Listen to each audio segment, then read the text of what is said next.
The frosted glass door swung open, and Marcus Cole found himself staring at the half-dressed CEO of Heart Technologies.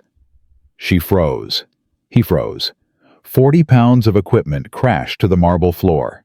In that single heartbeat, everything he'd built 6 years of sacrifice, every promise to his daughter, every bill he'd scraped together to pay, hung by a thread, thinner than the silk strap sliding off Elena Hart's shoulder.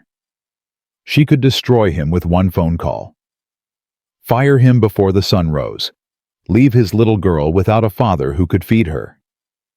But what Elena Hart did next, that's where this story truly begins. If you're watching from anywhere in the world, drop your city in the comments. I want to see how far this story travels. Now let's begin. The flickering fluorescent light in Marcus Cole's bathroom had been dying for 3 weeks. He knew exactly what was wrong with it. Could fix it in 15 minutes with a $5 ballast from the hardware store. He'd rewired half the buildings in downtown Chicago. This should have been nothing. But every time he looked at that stuttering light at 4:47 in the morning, he saw another bill he couldn't pay. Another promise to Lily he'd have to break. Another small defeat in a war he'd been losing since he was 26 years old.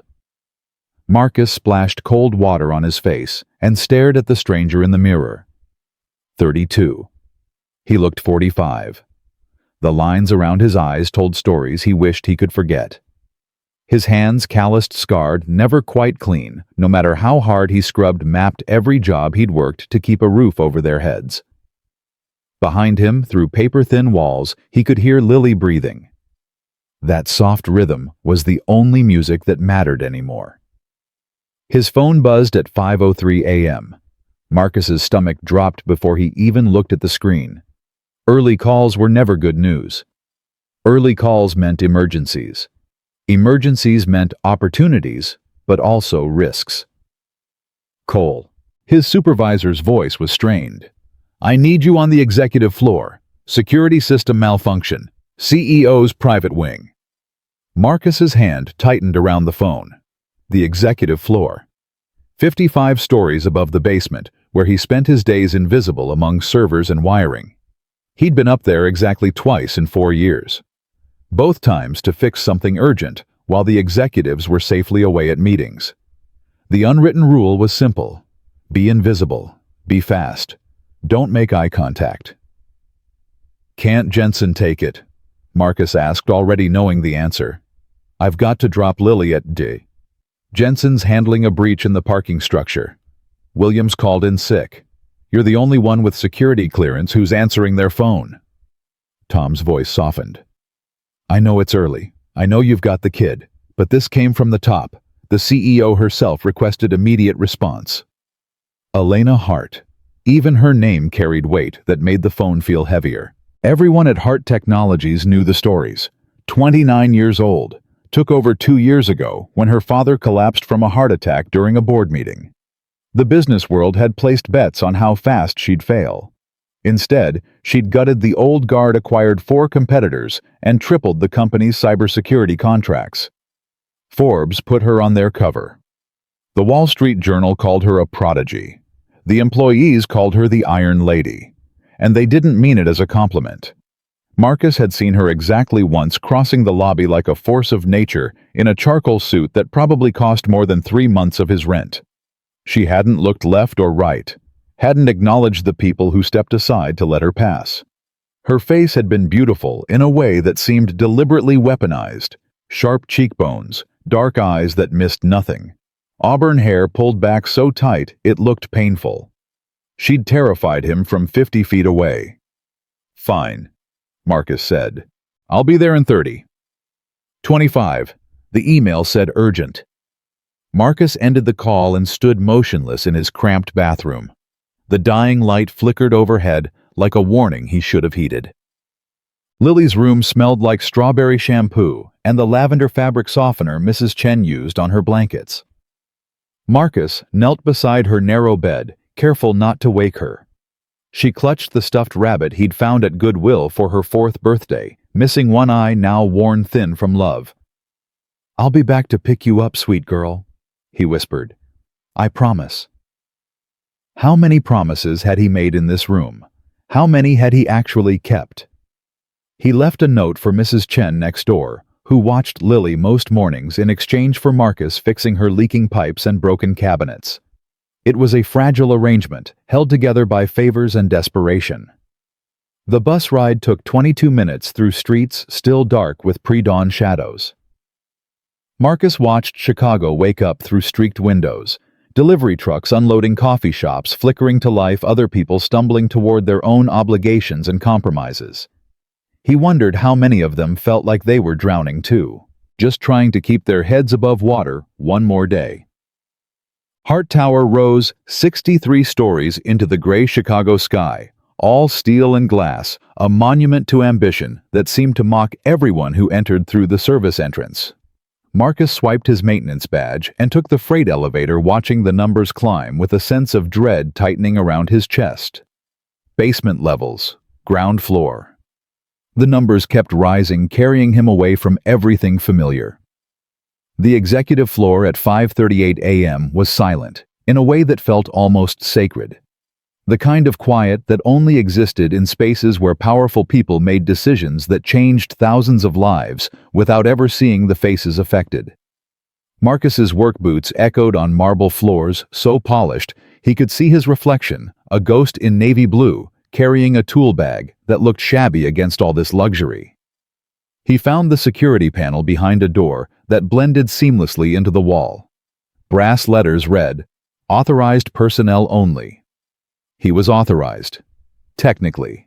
The problem was obvious once he opened the panel. Corrupted firmware in the main controller.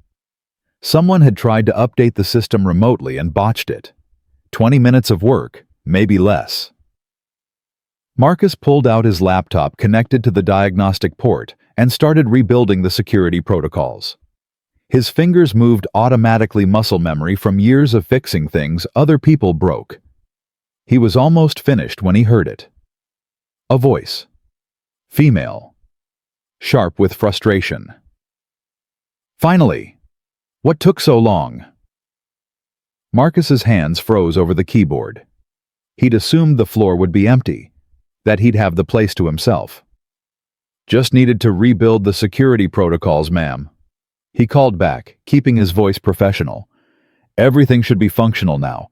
I'll run a quick diagnostic on the sensors to verify." "Do it quickly. I have a press conference in 3 hours and I need to change." Marcus moved through the reception area, testing motion sensors as he went. Each one responded perfectly, green lights, confirming functionality. The CEO's suite had 3 main areas: reception, conference room, private office. 2 doors stood open. The third, frosted glass that turned everything behind it to soft shadows, was closed. One more sensor. Right next to that frosted glass door. Master control for the entire suite. Marcus reached for it without thinking. It was instinct. A technician's reflex after 4 years of checking, testing, verifying. His hand found the panel, ran the diagnostic, and then the door. He needed to test the door sensor. His fingers closed around the handle. Pushed. The frosted glass swung inward. Elena Hart stood in the center of her office, frozen mid-motion, pulling a cream blouse from a garment bag. She wore a black skirt. Nothing else above the waist, except a bra so delicate it barely existed. Her auburn hair was down, falling in waves across bare shoulders. Her dark eyes went wide with shock that mirrored the horror flooding through Marcus's entire body. For one endless second, neither of them moved. Neither of them breathed. Then Marcus's tool bag slipped from his shoulder and crashed to the floor. "I'm sorry," he gasped. "I'm so sorry. I was testing the sensors. I didn't know you were. I didn't mean, get out." Her voice was ice over steel. Quiet. Absolutely lethal. "I'm sorry." Marcus backed away so fast he nearly tripped over his own equipment. His face burned, his heart hammered against his ribs. "The door, I thought it was empty. I was just checking the system. I'm so sorry." "Turn around." The command stopped him mid-retreat. Marcus spun instantly, facing the frosted glass, seeing nothing but blurred shapes and his own panicked reflection. Behind him, he heard fabric rustling. A zipper. The sharp click of buttons. Every muscle in his body locked rigid. He waited for the explosion. The rage. The inevitable consequences of the worst mistake of his professional life. He'd walked in on Elena Hart half-dressed, the CEO, the Iron Lady, the woman who could end his career with a single phone call. "I swear I didn't see anything," he said to the glass, his voice cracking. "I swear I was just doing my job, testing the sensors. I didn't know you were here. Please, I have a daughter. She's 6. I need this job. I can't—" "Stop talking." Marcus's jaw snapped shut. The silence stretched. Seconds became eternities. He could hear his own breathing ragged and panicked, and beneath it, the soft sounds of Elena getting dressed. When she finally spoke again, her voice was controlled, but something underneath it, something he couldn't quite identify. "What's your name?" "Marcus Cole, IT Security Maintenance. I've worked here 4 years. I've never had a complaint. I swear this was an accident. I heard you the first time." A pause. Longer than comfortable. "You can turn around now." Marcus turned slowly, keeping his eyes fixed on the floor. He couldn't look at her. Didn't deserve to. Elena Hart stood behind her desk, fully dressed now in the cream blouse and black skirt. Her hair was pulled back in that severe style he recognized. She looked every inch the CEO again, all traces of vulnerability erased. But her eyes studied him with an intensity that made his skin prickle. "Look at me," she said. It was the hardest thing Marcus had ever done. Meeting Elena Hart's gaze felt like staring into a searchlight, but he forced himself to do it. She deserved that much. An acknowledgement of what he'd done, an acceptance of whatever judgment she was about to deliver. "You really didn't know I was here?" It wasn't a question. "No, ma'am. The work order just said security system malfunction. I fixed the controller and I was testing all the sensors. I thought the whole floor was empty this early." His hands were shaking. He clenched them into fists at his sides. "I understand if you need to fire me. I understand. I don't have any excuse. I just want you to know it was an accident. I would never—" "Stop." He stopped. Elena walked around her desk, each step deliberate, controlled. She stopped 3 feet away from him, close enough that he could smell her perfume, something subtle that made the air between them feel charged. "You're terrified," she observed. "Yes, ma'am." "Of me or of losing your job?" "Both." The truth fell out before he could stop it. "Mostly the job. I have a daughter. She's 6. I'm all she has. I can't—" His voice cracked. He forced himself to breathe. "I can't afford to lose this." Something shifted in Elena's expression. Recognition, maybe. Like she'd seen something in his desperation that resonated with her own hidden truths. She studied him for a long moment. "The door was unlocked," she said finally. "I should have secured it. That's on me, not you." Marcus blinked, certain he'd heard wrong. "Ma'am, you were doing your job, testing the security system. I was careless." She turned away, moving back to her desk with that same controlled grace. "What you saw stays between us. Understood?" "Yes, ma'am. Absolutely. I would never say anything to anyone. I swear." "Good." Elena picked up a tablet from her desk, her attention already shifting to whatever waited in her schedule. "Finish your diagnostic and get out. Send your supervisor a report that everything's functioning normally." Marcus stood frozen, unable to process what was happening. She wasn't firing him.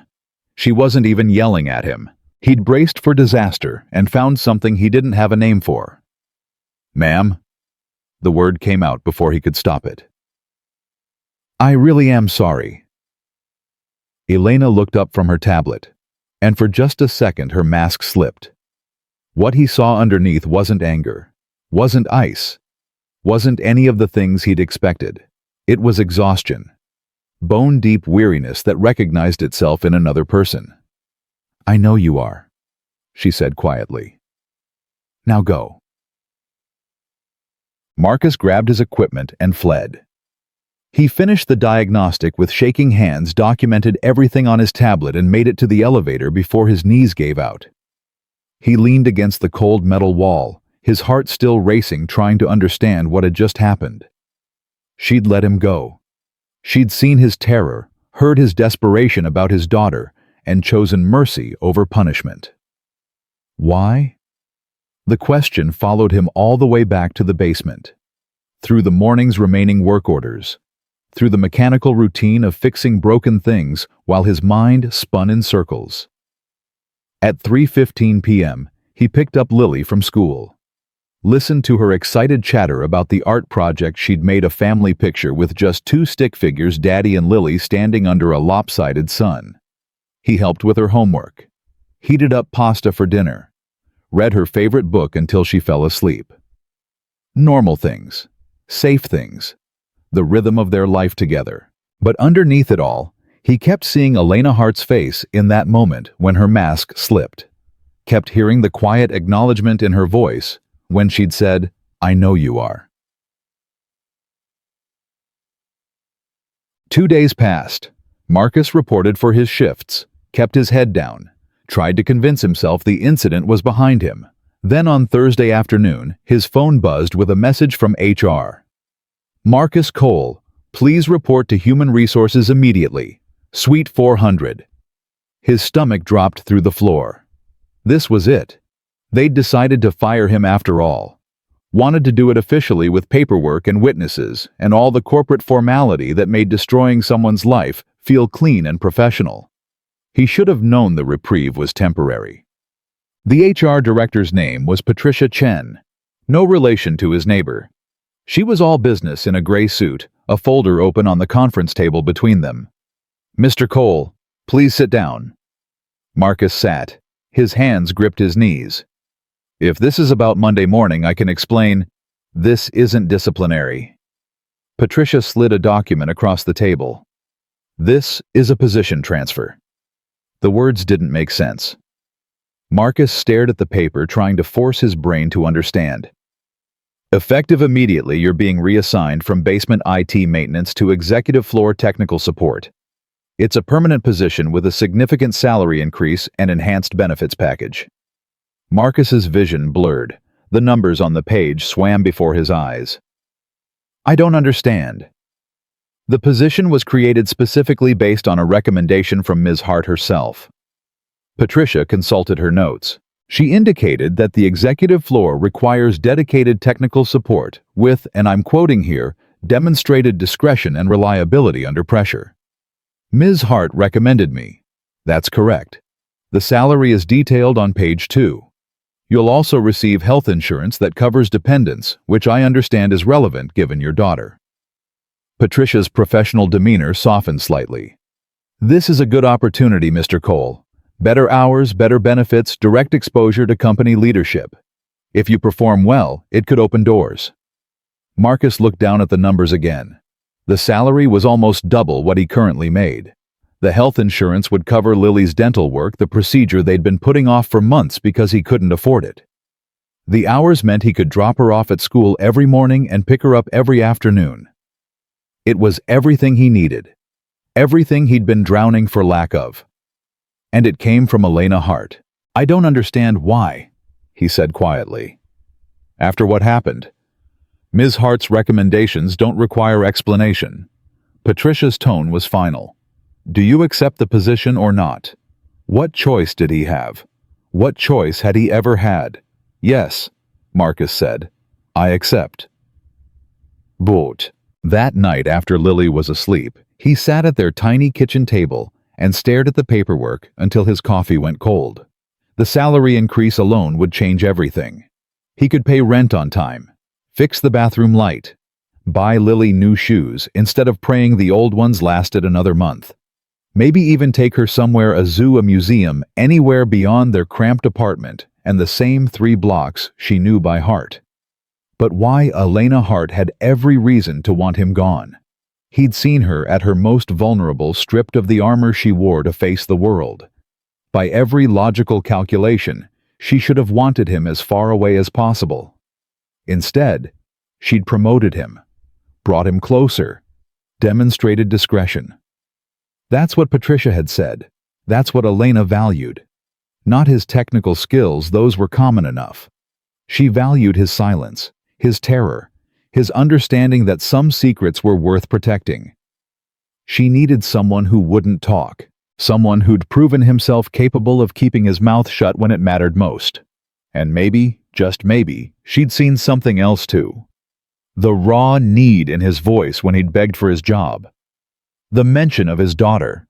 The visible evidence that he was holding his life together with desperation and duct tape. Maybe that had touched something in the Iron Lady's carefully controlled world. Or maybe Marcus was romanticizing an act of pure pragmatism. Either way, Monday morning would come. And with it, a new life on the executive floor, working in daily proximity to a woman who terrified and confused him in equal measure. He went to bed, but didn't sleep. Instead, he lay in the darkness, listening to Lily breathe, wondering what exactly he'd agreed to when he signed those papers.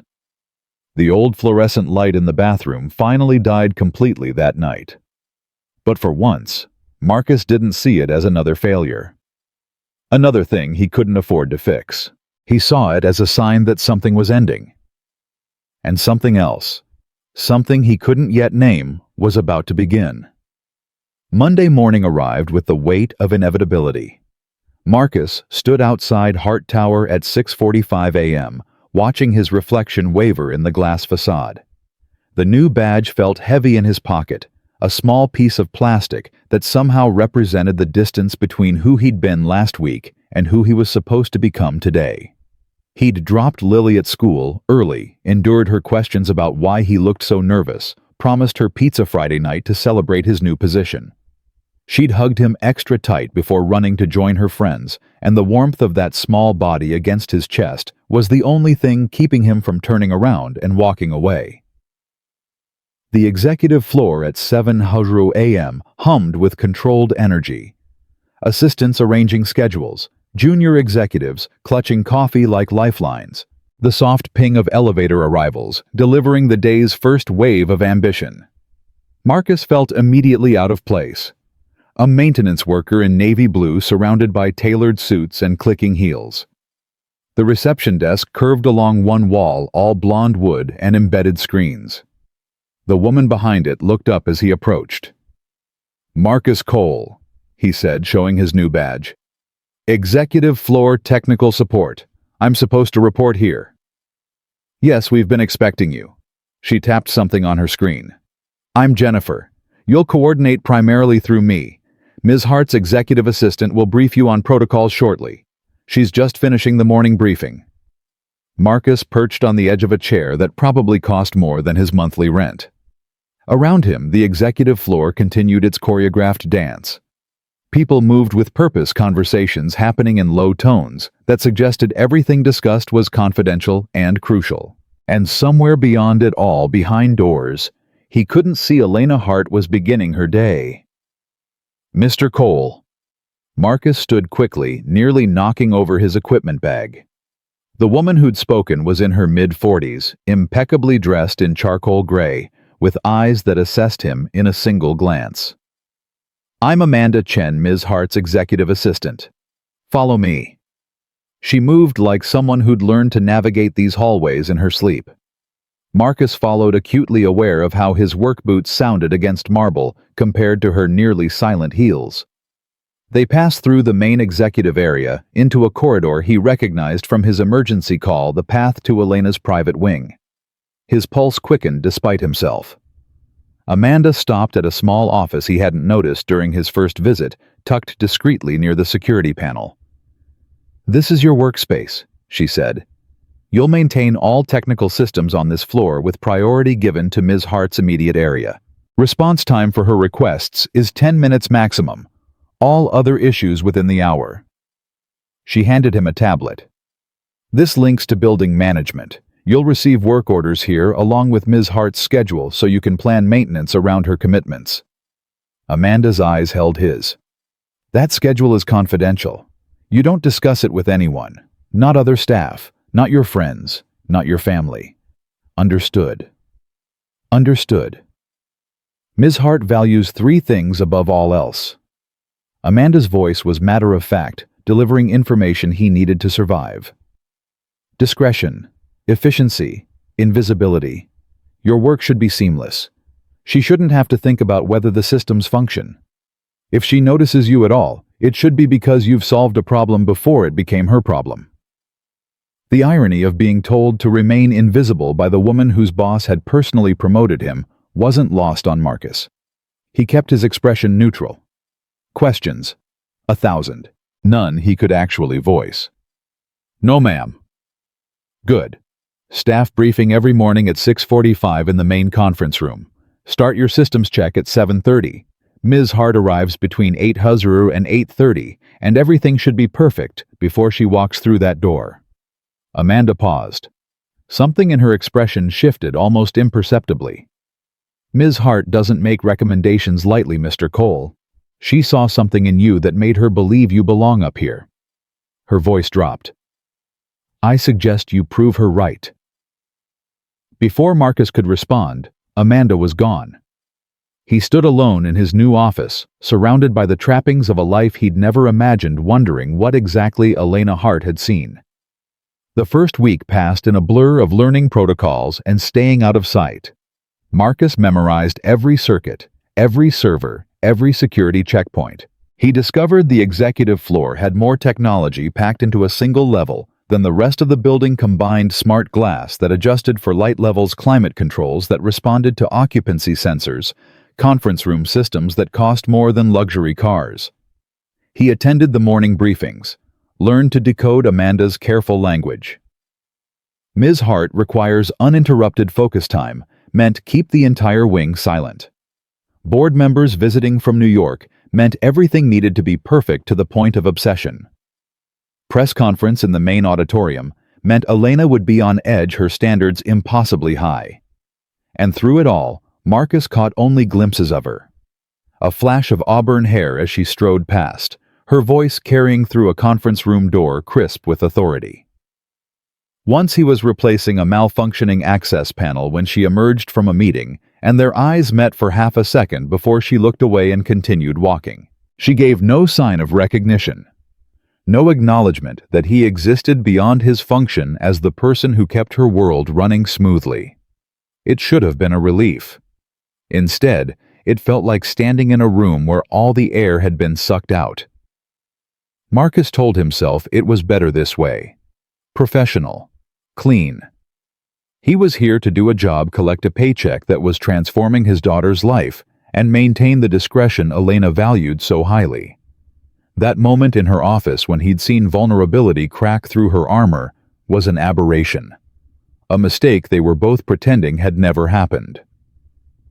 But late at night, lying awake in his apartment that suddenly felt less cramped thanks to the breathing room in his budget, Marcus couldn't stop thinking about the question that had haunted him since he signed those papers. Why had she really promoted him? The answer began to reveal itself on his 8th day. It was late afternoon, almost 6:00 p.m., and the executive floor was emptying. Marcus was in the main conference room troubleshooting a video system that had glitched during a morning presentation. The technology was sophisticated. The manual read like a foreign language, but he'd spent 2 hours breaking down each component until he found the faulty processor. He was on his back under the conference table, rewiring connections, when he heard voices approaching. I don't care what legal says. Elena's voice cut through the air like a blade. We're not settling. Morrison knew exactly what he was doing when he violated that non-compete. Elena, the optics alone. A male voice, older, trying for reason. The optics of backing down are worse. We set a precedent here. Every executive we've ever signed walks away thinking they can steal our clients and we'll just negotiate a settlement. Heels clicked closer. Schedule the deposition. I want him on record. They entered the conference room. Marcus froze under the table. He could see expensive shoes, Elena's black heels, a man's polished Oxfords. The door closed with a soft click. "You're being unreasonably aggressive about this," the man said. Marcus recognized the voice now. Richard Chen, one of the senior board members. Old money. Old power. He'd been with Hart Technologies since before Elena was born. Aggressive. Elena's tone could have frozen steel. "Is that what we're calling it when a woman protects her company's interests?" "I'm calling it what it is. Thomas Morrison was your father's hire. Going after him publicly damages your father's legacy." "My father's legacy is secured by this company's success, not by protecting executives who betray us." "Or are you suggesting," Richard continued, his voice silkier now, "that I should prioritize sentiment over strategy?" "I'm suggesting you remember that some of us have been with this company since before you were born. Your father trusted Thomas. Perhaps you should consider whether your judgment—" "My judgment has tripled our contracts in 2 years." Elena cut him off. "My judgment acquired Nexus and Citadel when everyone said we were overextending. My judgment—" She stopped abruptly. "Is someone in here?" Marcus's heart stopped. He'd been so still, barely breathing, but somehow she'd sensed him. "The maintenance technician, I believe," Richard said. Marcus could hear the disdain in his voice. "Perhaps you should have him escorted out before we continue discussing confidential matters." Silence stretched for 3 beats of Marcus's racing heart. "Cole," Elena said. Not a question, a statement. Marcus slid out from under the table, tool bag in hand, his face burning. "I'm sorry. I was fixing the video system. I didn't mean to intrude on—" "Did you hear our conversation?" Richard demanded. "I heard voices," Marcus said carefully. He met Elena's eyes, despite every instinct screaming at him to look away. "I didn't listen." It was a distinction without a difference, and they all knew it. Richard's expression said he expected immediate dismissal. But Elena just studied Marcus with that same unreadable intensity he'd seen in her office. "Finish your work," she said quietly, "then leave." "Yes, ma'am." Marcus turned back to the video system with shaking hands. He worked as quickly as possible, hyper-aware of the conversation continuing in lower tones behind him. When he finally packed his equipment and headed for the door, Richard was mid-sentence about shareholder concerns. Neither acknowledged Marcus's departure. He made it to his office and leaned against the closed door, pulse hammering. The smart thing would be to go home. Forget what he'd heard. Never mention it to anyone. Discretion. That's what Elena valued. But the look in her eyes when she'd realized he was there, that hadn't been anger. It had been calculation. Like she was testing him. Measuring him against some standard he didn't understand. Marcus stayed late running diagnostics on systems that didn't need checking, unable to shake the feeling that something significant had just happened. Around 8:00 p.m., when the executive floor was dark except for emergency lighting, his tablet pinged with a message from Elena's private email, sent directly to his work account. "Your discretion is noted and appreciated. EH. 7 words. No explanation. No context." But Marcus stared at them until his eyes blurred, trying to decode the meaning underneath. She'd watched him overhear a confidential conversation and choose silence, and she'd acknowledged it. The message felt like a door opening, or maybe a trap being set. He couldn't tell which, and the uncertainty kept him awake long after he made it home to his quiet apartment and his sleeping daughter. The following week, Elena requested him by name for the first time. The work order came through his tablet at 2:37 p.m. Climate control malfunction in CEO office. Immediate response required. Marcus grabbed his equipment and made it to Elena's wing in under 8 minutes. Amanda intercepted him at the entrance. "She's been in back-to-back video conferences for 3 hours, Amanda said quietly. "The AC cut out 40 minutes ago. The room's becoming uncomfortable. Fix it quickly and quietly." Elena's office door was open. He could hear her voice as he approached, crisp and controlled despite what had to be stifling heat. I understand your concerns about the timeline, David. What I need you to understand is that the board won't approve additional delays. We launch in 6 weeks regardless of. Marcus slipped inside, keeping to the perimeter, making himself as invisible as possible. The temperature was indeed uncomfortable, at least 78 degrees and climbing. Elena sat behind her desk facing a wall of screens showing various video conference participants. She didn't acknowledge his presence, but he saw her shoulders relax fractionally. The thermostat was mounted behind a hidden panel. Marcus opened it silently and ran diagnostics. The problem was obvious, a failed sensor sending incorrect readings to the climate system. He had a replacement in his bag, always carried extras of the most common failure points. We've been over this, Elena said to the screens. Marketing doesn't drive the launch schedule. Product readiness does. If your team can't deliver the campaign materials by week 4, we'll find someone who can. Marcus worked in absolute silence, replacing the sensor, recalibrating the system. Cool air began flowing through the vents within minutes. He allowed himself a glance toward Elena. She was watching him in the reflection of her darkened screen, her eyes tracking his movements even as she verbally dismantled someone's excuses. Much better, she said into the conference call. Now that we can all think clearly, let's discuss realistic deliverables. It wasn't about the temperature. She was talking to him, acknowledging the fix without breaking focus. Marcus felt something shift in his chest. Recognition between two professionals who understood their roles. He packed his equipment and left as quietly as he'd entered. 10 minutes later, another message appeared on his tablet. Efficient work. Thank you. 3 days after that, she asked for him again. A malfunctioning outlet in her private conference room discovered 15 minutes before a meeting with potential investors. Marcus replaced it in under 10 minutes while Elena reviewed presentation materials at the table, her presence a constant weight in his peripheral vision. Then again, a flickering light above her desk that she said disrupted her focus during late-night work sessions. A coffee maker in her private kitchen that refused to function. A door sensor that kept triggering false alarms. Small things, easily fixed. But each request came directly from her bypassing the normal work order system. And each one felt like another layer of something being built between them. Marcus began to understand the real reason she'd promoted him. It wasn't just about his discretion regarding what had happened in her office. It was about reliability. Elena Hart had built her entire life around control, and she needed someone in her immediate environment who could solve problems efficiently without requiring management or explanation. She needed someone who understood what she needed before she had to ask. He started anticipating issues.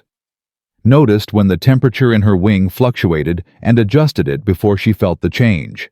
Identified a pattern in the lighting system that caused a brief flicker every 3rd day and replaced the faulty component. Kept spare parts for every system she used regularly stored in his office for immediate access. And slowly, incrementally, the Iron Lady began to thaw in his presence. It started with simple acknowledgments. A nod when he arrived to fix something. A quiet thank you when he left. Then actual words beyond professional courtesy. "You're here early," she said one morning when he arrived to replace a faulty smoke detector before her first meeting. "Wanted to finish before your 8:30, Marcus replied, keeping his tone neutral. "Amanda mentioned you have investors. You read the briefings." It wasn't a question, but he heard approval underneath. "Helps me plan my work around your schedule." Elena had been reviewing something on her tablet, but she looked up at that. Studied him with those dark eyes that still made his pulse quicken. "Most people on my staff do the minimum required, nothing more."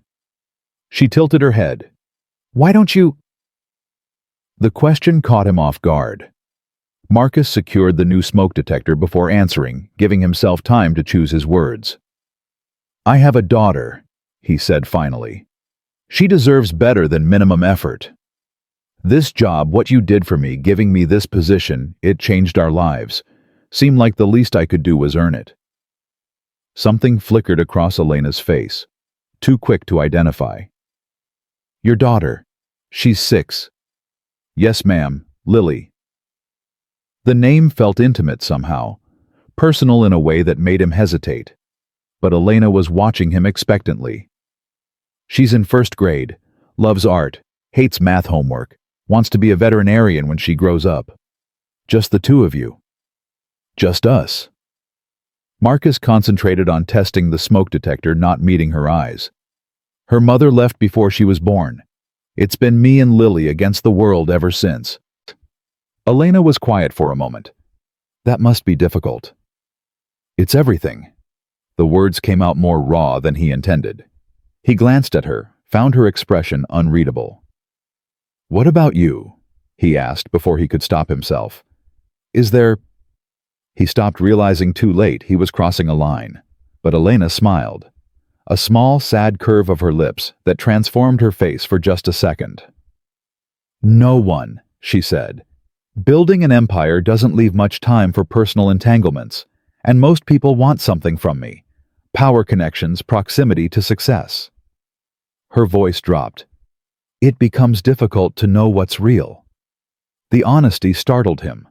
This was vulnerability genuine, and offered freely, and Marcus didn't know what to do with it. I can't imagine what that's like, he said quietly, never being able to trust people's intentions. Can't you? Elena's eyes held his. You trusted your daughter's mother. She left. Now you raise Lily alone, working yourself to exhaustion to provide for her. I'd imagine trust is complicated for you too. She was right. The recognition settled between them. An understanding neither of them had expected to find here in her office at 7:15 in the morning, while he stood on a ladder testing a smoke detector. I should finish this, Marcus said, his voice rough. Yes, Elena agreed. But she didn't leave. She stayed there working on her tablet while he completed the installation. And her presence felt less like surveillance and more like companionship. When he climbed down and packed his tools, she looked up one more time. Thank you, Marcus. It was the first time she'd used his first name. The sound of it in her voice rewired something in his brain, created a connection he wasn't sure he wanted and definitely didn't know how to handle. Anytime, Ms. Hart. He left before he could say something stupid, but he felt her watching him all the way to the door. The weeks that followed developed their own rhythm. Marcus arrived early, checked systems, attended briefings, anticipated problems before they became problems, and increasingly, Elena found reasons to interact with him directly. The projection system in conference room B keeps dropping signal during presentations, she said one afternoon, appearing in his office doorway without warning. Marcus looked up from his laptop, startled by her proximity. She rarely came to his office, usually summoned him to wherever she needed him. I can take a look now if you're free to show me when it happens. I have a call in 15 minutes, but afterward, I'll come to you. Elena nodded, didn't leave. Her fingers drummed against the doorframe in an uncharacteristic display of restlessness. There's a board meeting tomorrow, she said. Richard Chen is pushing for a review of my first 2 years, trying to suggest my leadership has been aggressive and divisive. Marcus set down his laptop. Is that what he said in the conference room when I was under the table? Elena's lips curved. You said you didn't listen. I said I didn't listen. I didn't say I was deaf.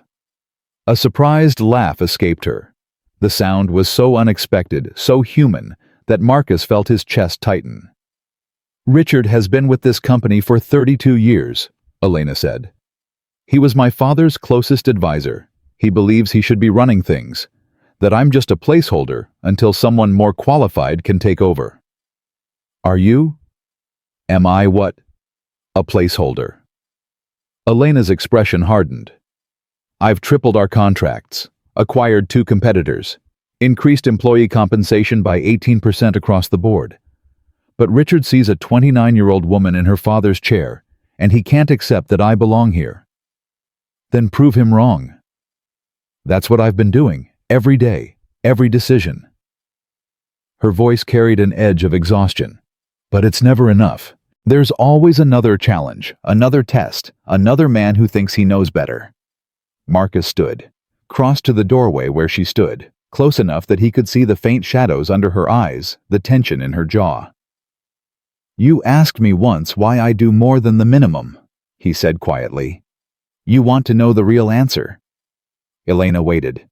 "Because I know what it's like to have people look at you and see everything you're not. To work twice as hard just to be taken half as seriously. To know that one mistake will define you while everyone else gets second chances." He held her gaze.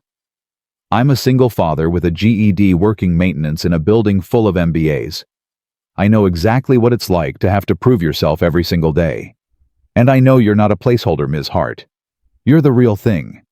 Richard Chen is just too stubborn to admit he's afraid of you." Elena stared at him for a long moment.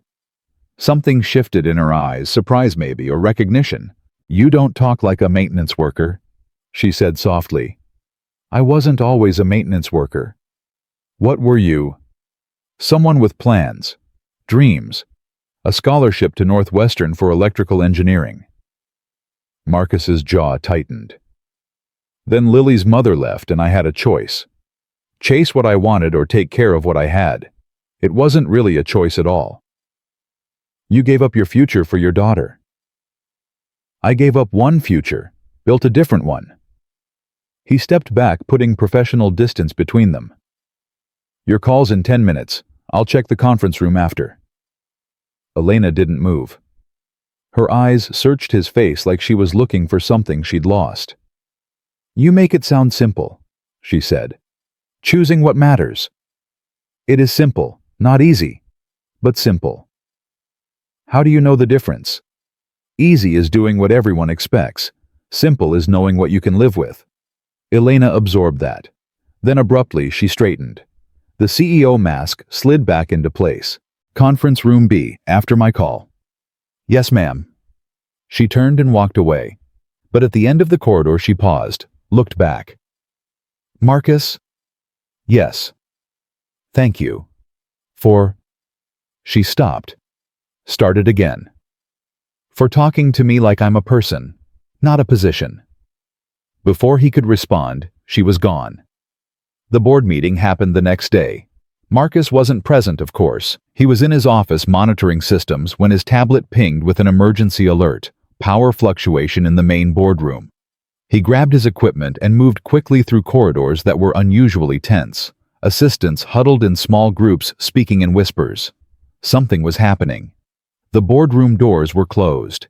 He could hear raised voices inside, Richard Chen's measured baritone, Elena's sharp responses, the murmur of other board members. Marcus checked the power panel outside the room. The fluctuation was minor, easily corrected, but it gave him a reason to be nearby. The door opened suddenly.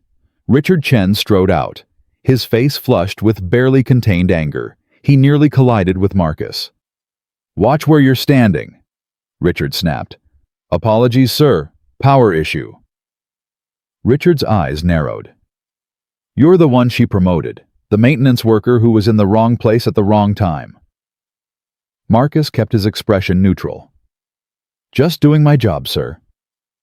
"I'm sure you are." Richard's smile didn't reach his eyes. "Enjoy it while it lasts. Leadership at this company is about to change." He walked away without waiting for a response. Marcus watched him go, something cold settling in his chest. Inside the boardroom, other members were filing out. Their expressions were mixed, some relieved, some uncomfortable, a few looking openly concerned. Elena was last. She stood at the head of the table gathering papers, her back to the door. "Ms. Hart." Marcus stepped inside. "Power's been stabilized." She didn't turn around. "Close the door." He did. The silence stretched between them. When Elena finally faced him, her composure was cracked. Not broken, she was too controlled for that, but he could see the fractures. "Richard called for a vote of confidence," she said flatly. "Tried to convince the board I'm too young, too aggressive, too emotional to lead." "What happened?" "I won, 8-4. Her laugh was bitter. "Barely. After everything I've done. After tripling our value in 2 years, I barely survived a vote called by a man whose biggest contribution is showing up to meetings. But you survived. This time.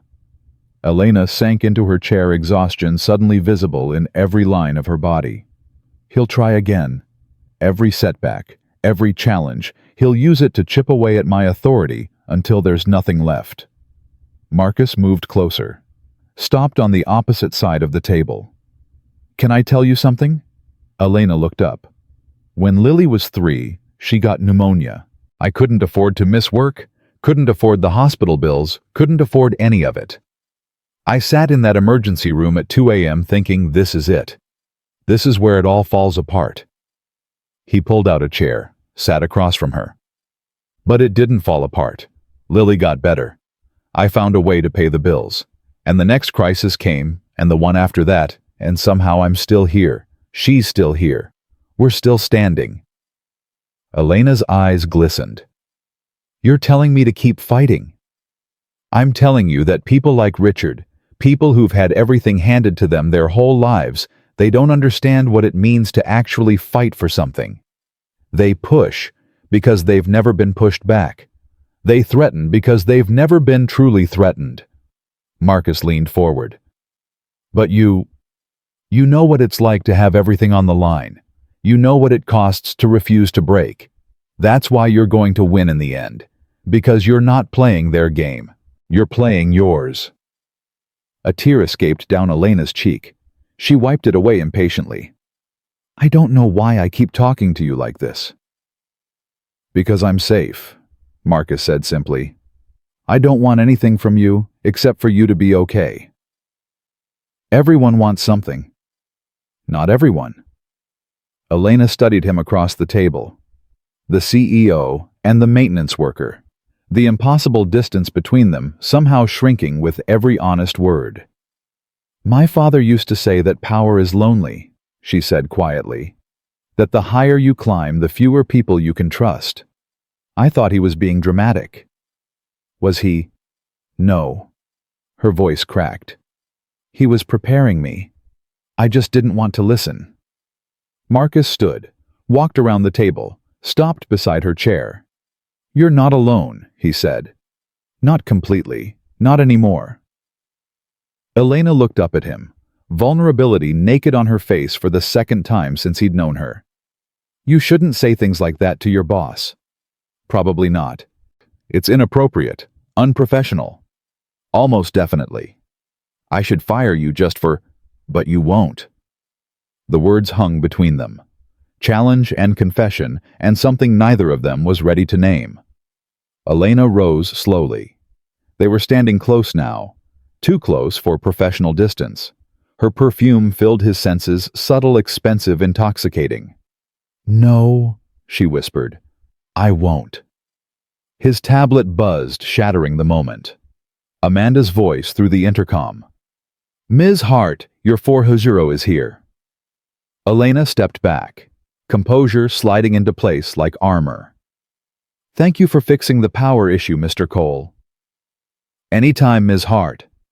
But as he left the boardroom, she called after him. Marcus? He turned. Same time tomorrow, for the conference room projector. Yes, ma'am. Her smile was small. Real. A secret shared between them. Good. He walked back to his office, heart pounding, knowing that something had fundamentally changed between them. The invisible man was becoming visible, and the Iron Lady was beginning to trust. 3 weeks had passed since that moment in the boardroom. 3 weeks of stolen conversations and lingering glances. 3 weeks of Marcus finding reasons to be near Elena's office, and Elena finding reasons to need him there. Neither acknowledged what was growing between them. Neither could afford to. But everyone noticed. Amanda started scheduling his maintenance work around Elena's most stressful meetings, as if his presence had become a form of executive support. Jennifer at reception began greeting him by name, her smile knowing. Even the security guards had stopped asking for his badge. He belonged here now, whether he wanted to admit it or not. The day everything changed started ordinarily enough. Marcus arrived at 6:30 for the morning briefing. Amanda ran through the schedule with her usual precision. Product launch today at 4:00 p.m. in the main auditorium. 300 attendees, press investors, senior staff. Ms. Hart will announce the new cybersecurity platform. There will be cameras everywhere. She looked around the room at the assembled staff. This is the most important presentation of the year. Everything needs to be perfect. No exceptions. No excuses. Marcus made notes on his tablet. The auditorium was technically outside his jurisdiction, but he'd been coordinating with facilities for a week. Elena would be under intense scrutiny. The last thing she needed was a technical failure, making her look unprepared. The morning proceeded smoothly. He handled routine maintenance, responded to a minor network glitch in the finance director's office, and replaced a faulty sensor in conference room B, the one Elena had asked about. Small tasks. Safe tasks. The rhythm of invisible work. Around 2:00 p.m., he decided to check the auditorium personally, just to verify everything the facilities team had reported, just to make sure nothing could go wrong. The main auditorium seated 300 people and featured a professional stage with state-of-the-art lighting, video screens, and sound systems. The facilities team had done excellent work. Everything looked pristine. Marcus was about to leave when something made him look up at the lighting rig. Years of maintenance work had trained his eyes to spot irregularities, subtle misalignments that suggested problems waiting to happen. One of the stage lights looked off-center, its mounting bracket slightly twisted. He found a ladder and climbed up to inspect it. What he discovered made his blood run cold. The safety cable, the backup that prevented lights from falling if the main mount failed, was frayed nearly through. Not from age or wear. The damage was too clean, too deliberate. Someone had cut through most of the strands, leaving just enough intact that it wouldn't be immediately obvious. And the main mounting bolt was loose, turned back several threads, held in place by friction alone. Marcus's hands shook as he examined the setup. This wasn't accident or neglect. This was sabotage. The light weighed at least 40 pounds. If it fell during the presentation directly onto the stage where Elena would be standing, he didn't let himself finish the thought. Working quickly, he secured the mounting bolt properly, tested the weight distribution, replaced the safety cable entirely with a new one from his equipment bag. Then he checked every other light in the rig. 2 more had loosened bolts. He secured them all. By the time he finished, he'd been in the auditorium for 90 minutes. His shirt was soaked with sweat. His mind raced through implications he didn't want to face. Someone had tried to rig that light to fall. Someone inside the building with access to equipment and schedules and enough knowledge of the technical systems to make it look like an accident. Someone wanted Elena Hart dead. The question burning in his mind was whether to report this, tell Amanda, tell security. If this was deliberate sabotage, there were protocols, investigations, potential danger to Elena that extended beyond one rigged light. But he had no proof beyond his professional judgment. The frayed cable could theoretically be explained as wear. The loose bolts might be attributed to poor maintenance by the facilities team. And if he was wrong, if he raised alarms that led nowhere, he'd look paranoid or attention-seeking. Worse, he'd put himself directly in Elena's line of sight in a way that violated everything she valued about him. She needed him invisible, solving problems quietly, not creating drama. Marcus made his decision. He documented everything with photos on his tablet, secured all the systems, made a note to check them again before the presentation. Then he went back to the executive floor and tried to act like his heart wasn't racing. At 3:30, Amanda sent a message asking him to verify video feeds in the auditorium one final time. Marcus went back down, checked the lights again, still secure, confirmed all systems operational. People were already filling the seats. Press photographers set up cameras. The energy in the room built like a gathering storm. Elena arrived at 3:55, flanked by Amanda and 2 senior executives. She wore a deep blue suit that commanded attention. Her auburn hair was pulled back severely. her expression calm and confident, the mask of a CEO who owned every room she entered. Their eyes met across the auditorium. Elena's gaze held his for just a moment. Something passed between them. Acknowledgement maybe, or his imagination.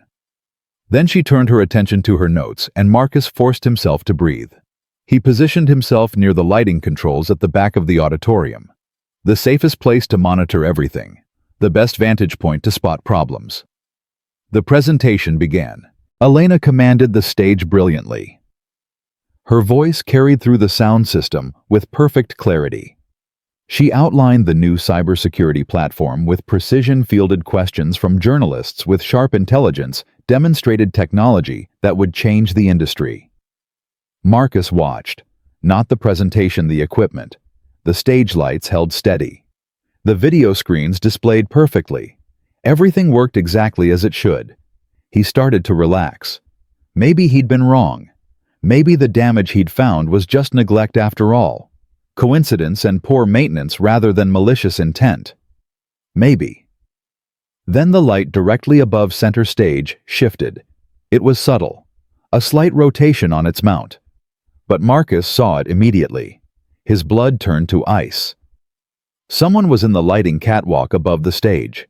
He could see movement in the shadows, a figure adjusting something he couldn't quite make out.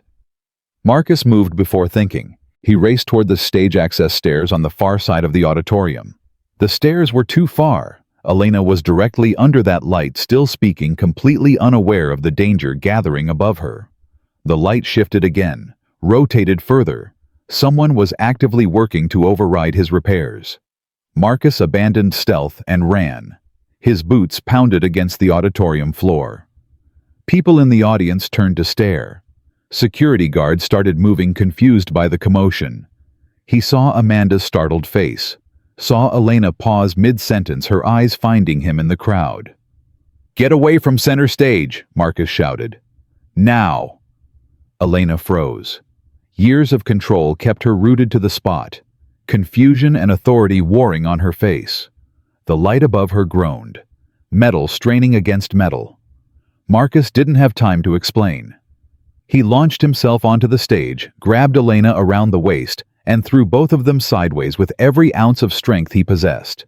They hit the stage floor hard. Marcus twisted to take the impact on his shoulder, cradling Elena against his chest. Half a second later, 40 pounds of metal and glass crashed into the exact spot where she'd been standing.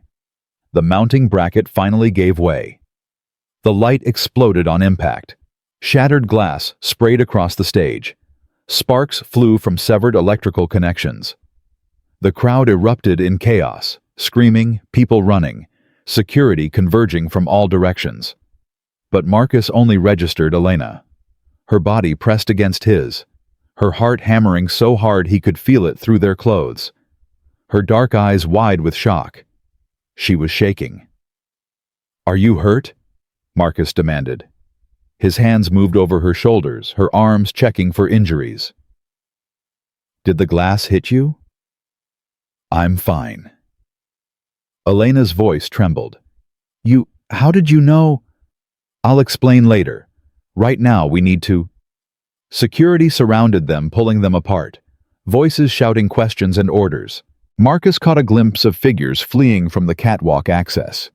Saw guards racing after them. Amanda appeared, her professional composure cracked with genuine terror. She helped Elena to her feet. "I'm fine," Elena said again, louder now, authority returning to her voice even as her hands shook. "Everyone calm down. Clear the auditorium in an orderly fashion. Amanda, get security to—" "On it."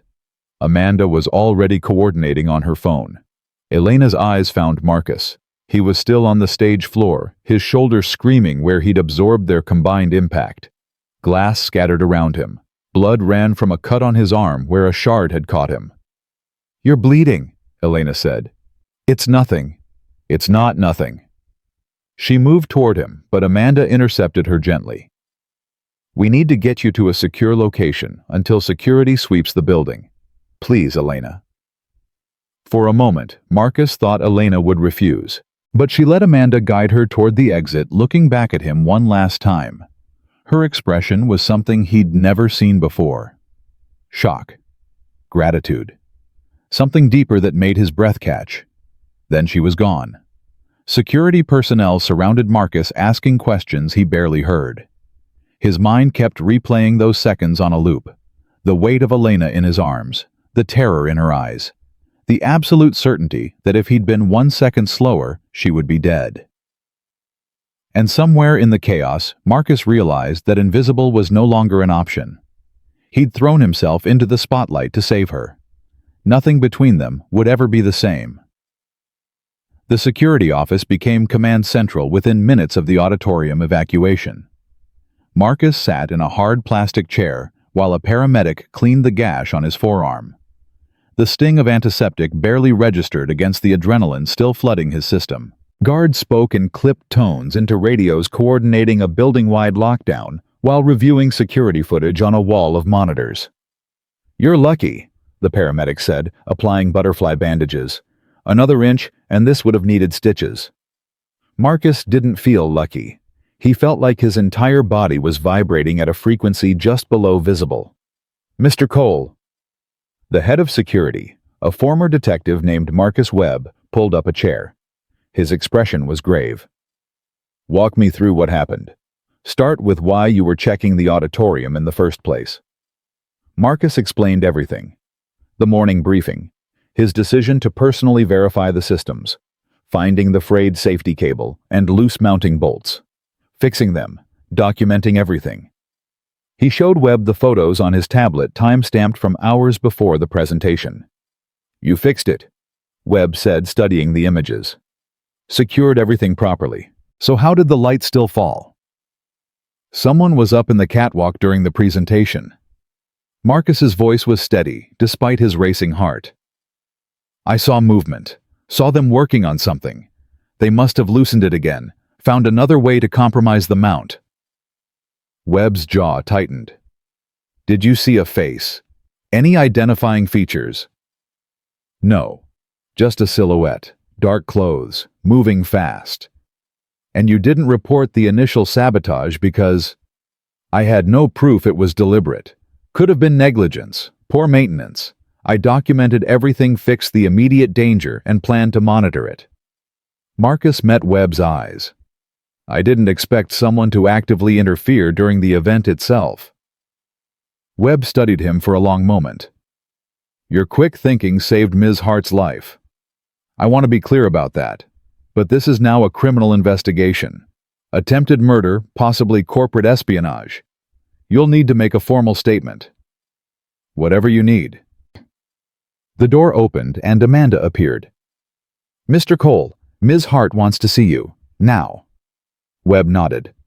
"We'll continue this shortly. Don't leave the building." Marcus followed Amanda through corridors, now patrolled by additional security. Past employees gathered in worried clusters. The atmosphere had shifted tension, replacing the normal hum of corporate ambition. Amanda led him not to Elena's office, but to a small conference room he'd never entered before. Elena stood at the window, her back to the door, still in the blue suit. But her hair was down now, falling in waves across her shoulders. She didn't turn when they entered. "Leave us," she said quietly. Amanda hesitated. "Elena's security protocols suggest." "I'm safe with Marcus." Elena's voice was soft, but absolute. "Leave us." The door closed with a click that seemed too loud. Marcus stood just inside the room, uncertain whether to speak or wait. His heart hammered against his ribs. The cut on his arm throbbed in time with his pulse. "You tackled me." Elena's voice was strange, hollow. "In front of 300 people, you grabbed me and threw us both to the ground." "I'm sorry. I didn't have time to—" "Don't apologize." She turned and the expression on her face stopped his words. Her eyes were red-rimmed, her carefully maintained mask completely gone. "You saved my life. Do you understand that?" Her voice cracked. "If you hadn't been there, if you hadn't seen that light shifting, I would be dead right now." The rawness in her voice hit him like a physical blow. This wasn't the CEO, wasn't the Iron Lady who commanded boardrooms. This was a woman confronting her own mortality, stripped of every defense. "I saw the sabotage this afternoon," Marcus said, needing to fill the silence with something concrete. "The frayed cable, the loose bolts. I fixed it, but I should have reported it immediately. Should have insisted they cancel the presentation until you did exactly what you should have done." Elena crossed the room, stopped 3 feet away, close enough that he could see she was still trembling. "You identified a threat, neutralized it, stayed vigilant. When the danger evolved, you acted without hesitation." Her voice broke. "That's not something to apologize for. I'm just a maintenance tech." The words came out before he could stop them. "I fix broken systems. I'm not—" "You're the man who saved my life, twice now." Elena's eyes held his with an intensity that made breathing difficult. "Once from embarrassment and career damage when you could have exploited what you saw in my office, and today from actual death." Her voice was barely a whisper. "So don't tell me what you are or aren't, Marcus Cole. I know exactly what you are." The way she said his name rewired something fundamental in his chest. Marcus found himself taking a step closer, drawn by gravity he didn't understand.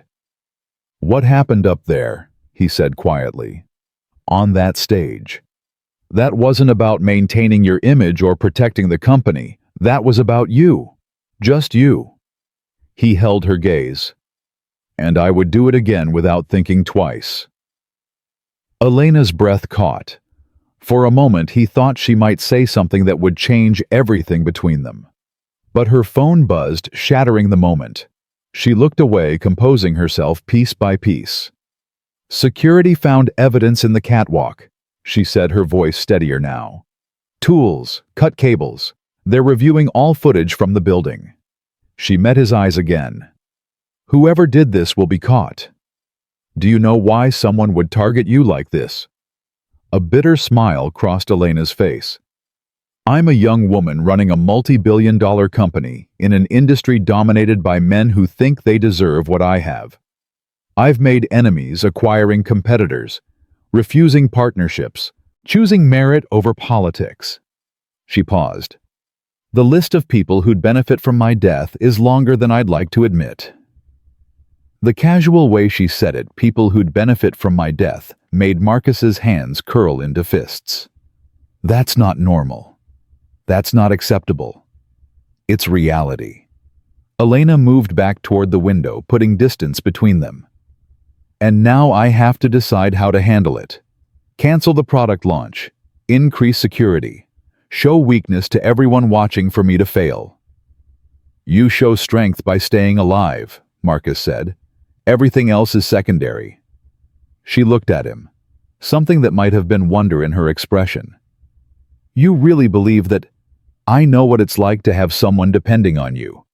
To know that your choices, your survival determines their entire world?" Marcus thought of Lily. "You have thousands of employees whose livelihoods depend on this company. You owe it to them to protect yourself." "Is that the only reason?" Elena asked softly. "The employees?" The question hung between them, heavy with implications Marcus wasn't ready to examine. Before he could answer, the door opened. Webb entered with 2 other security personnel. "Ms. Hart, we have a situation." His face was grim. "We've identified the individual in the catwalk." Elena's spine straightened, authority flooding back into her posture. "Who?" "His name is Daniel Porter. He's been with building maintenance for 8 months. Background check was clean. References verified." Webb pulled up an image on his tablet. A man in dark maintenance coveralls, his face clearly visible on the security footage. "But we just discovered his employment application used a false social security number. Someone planted him here." "Planted him," Elena repeated. "Someone spent 8 months positioning an operative inside my building just to—" "That's our assessment. We're searching his locker and contacting authorities now." Webb's expression darkened. "But there's more." He pulled up another image, a screenshot of an email from an anonymous account. "This was sent to 3 business journalists 40 minutes ago, before the incident." Marcus read the text over Elena's shoulder. Claims that Hart Technologies had been falsifying financial records, inflating revenue numbers, deceiving investors. The timing suggests whoever sent it expected you to be in no position to defend yourself, Webb said. The full picture clicked into place. This wasn't just an assassination attempt. It was coordinated destruction. Kill Elena, release damaging accusations, tank the company's value all at once. The allegations are false, Elena said flatly. Our books are audited quarterly by independent firms, but proving that will take time, and the accusation alone will damage investor confidence. Not if you're standing in front of cameras tomorrow morning very much alive with security footage showing an attempted murder that coincides with fraudulent allegations. Webb leaned forward. That's not whistleblowing. That's a conspiracy.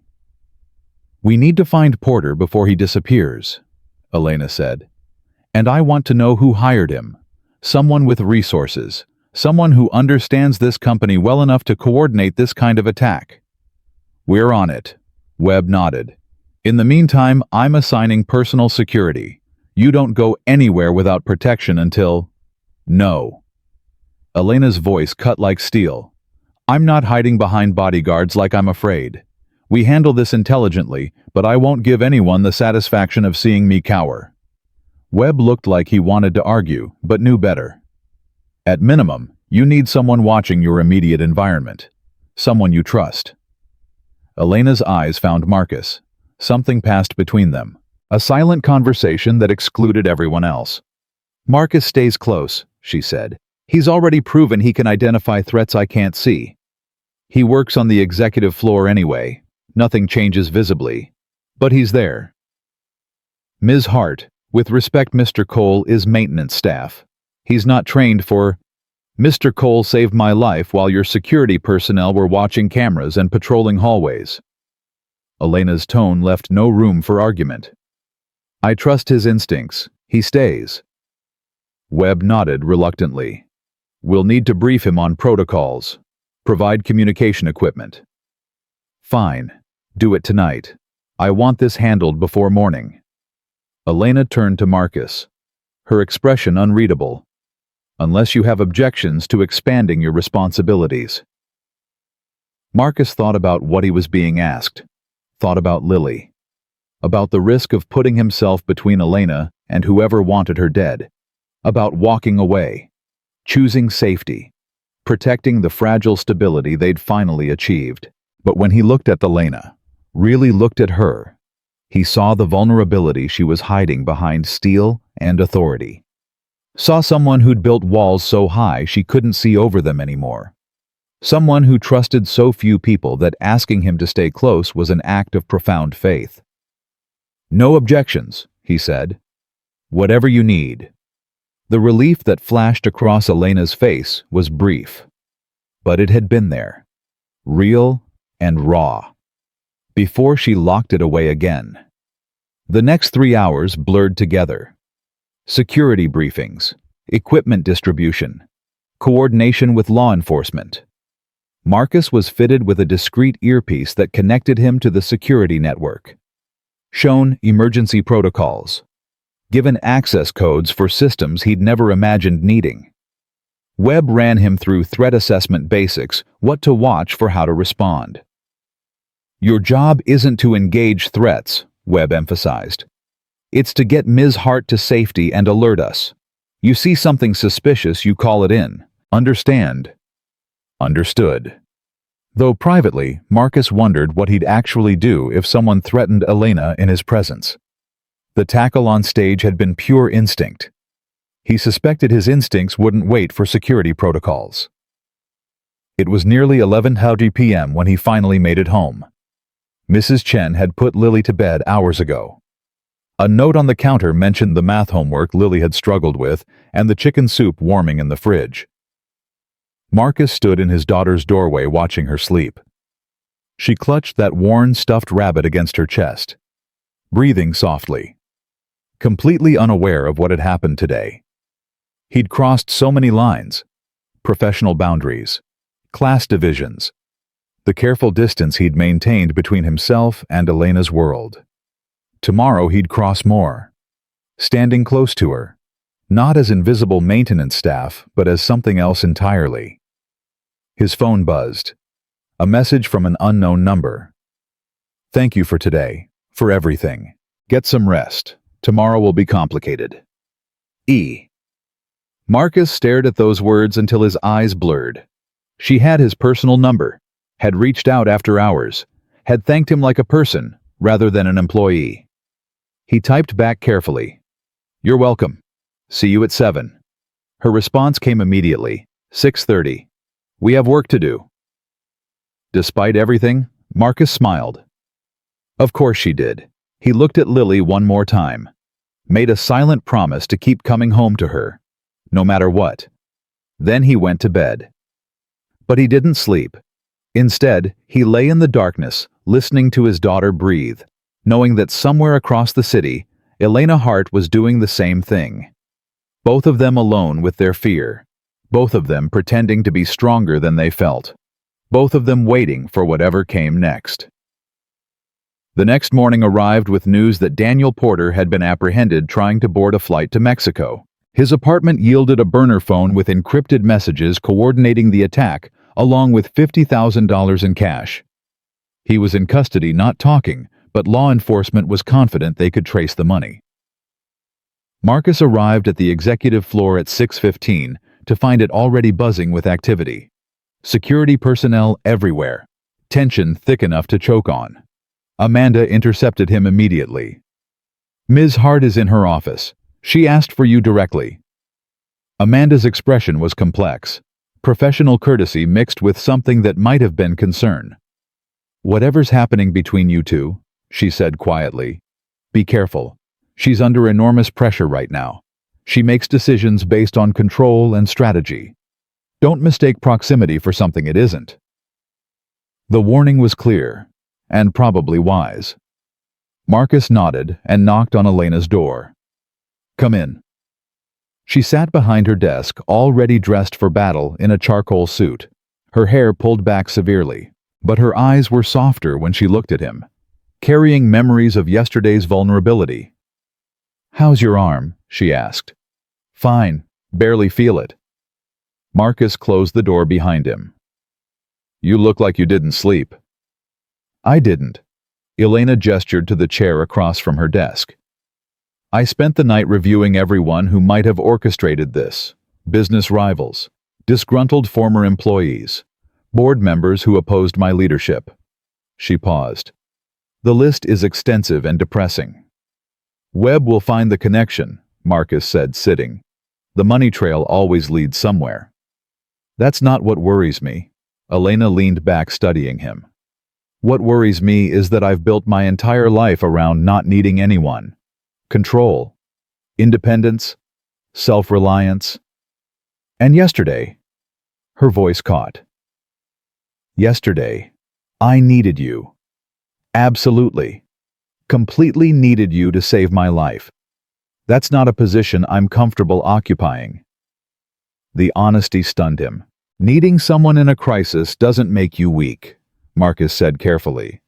"It makes you human." "I'm not sure I'm allowed to be human. Not in this position." Elena's fingers drummed against her desk. "Weakness is blood in the water. Every competitor, every skeptical board member, every journalist looking for a story, they're all waiting for me to prove I don't belong here. Then prove them wrong. Show up today stronger than yesterday. Face the cameras. Address the allegations.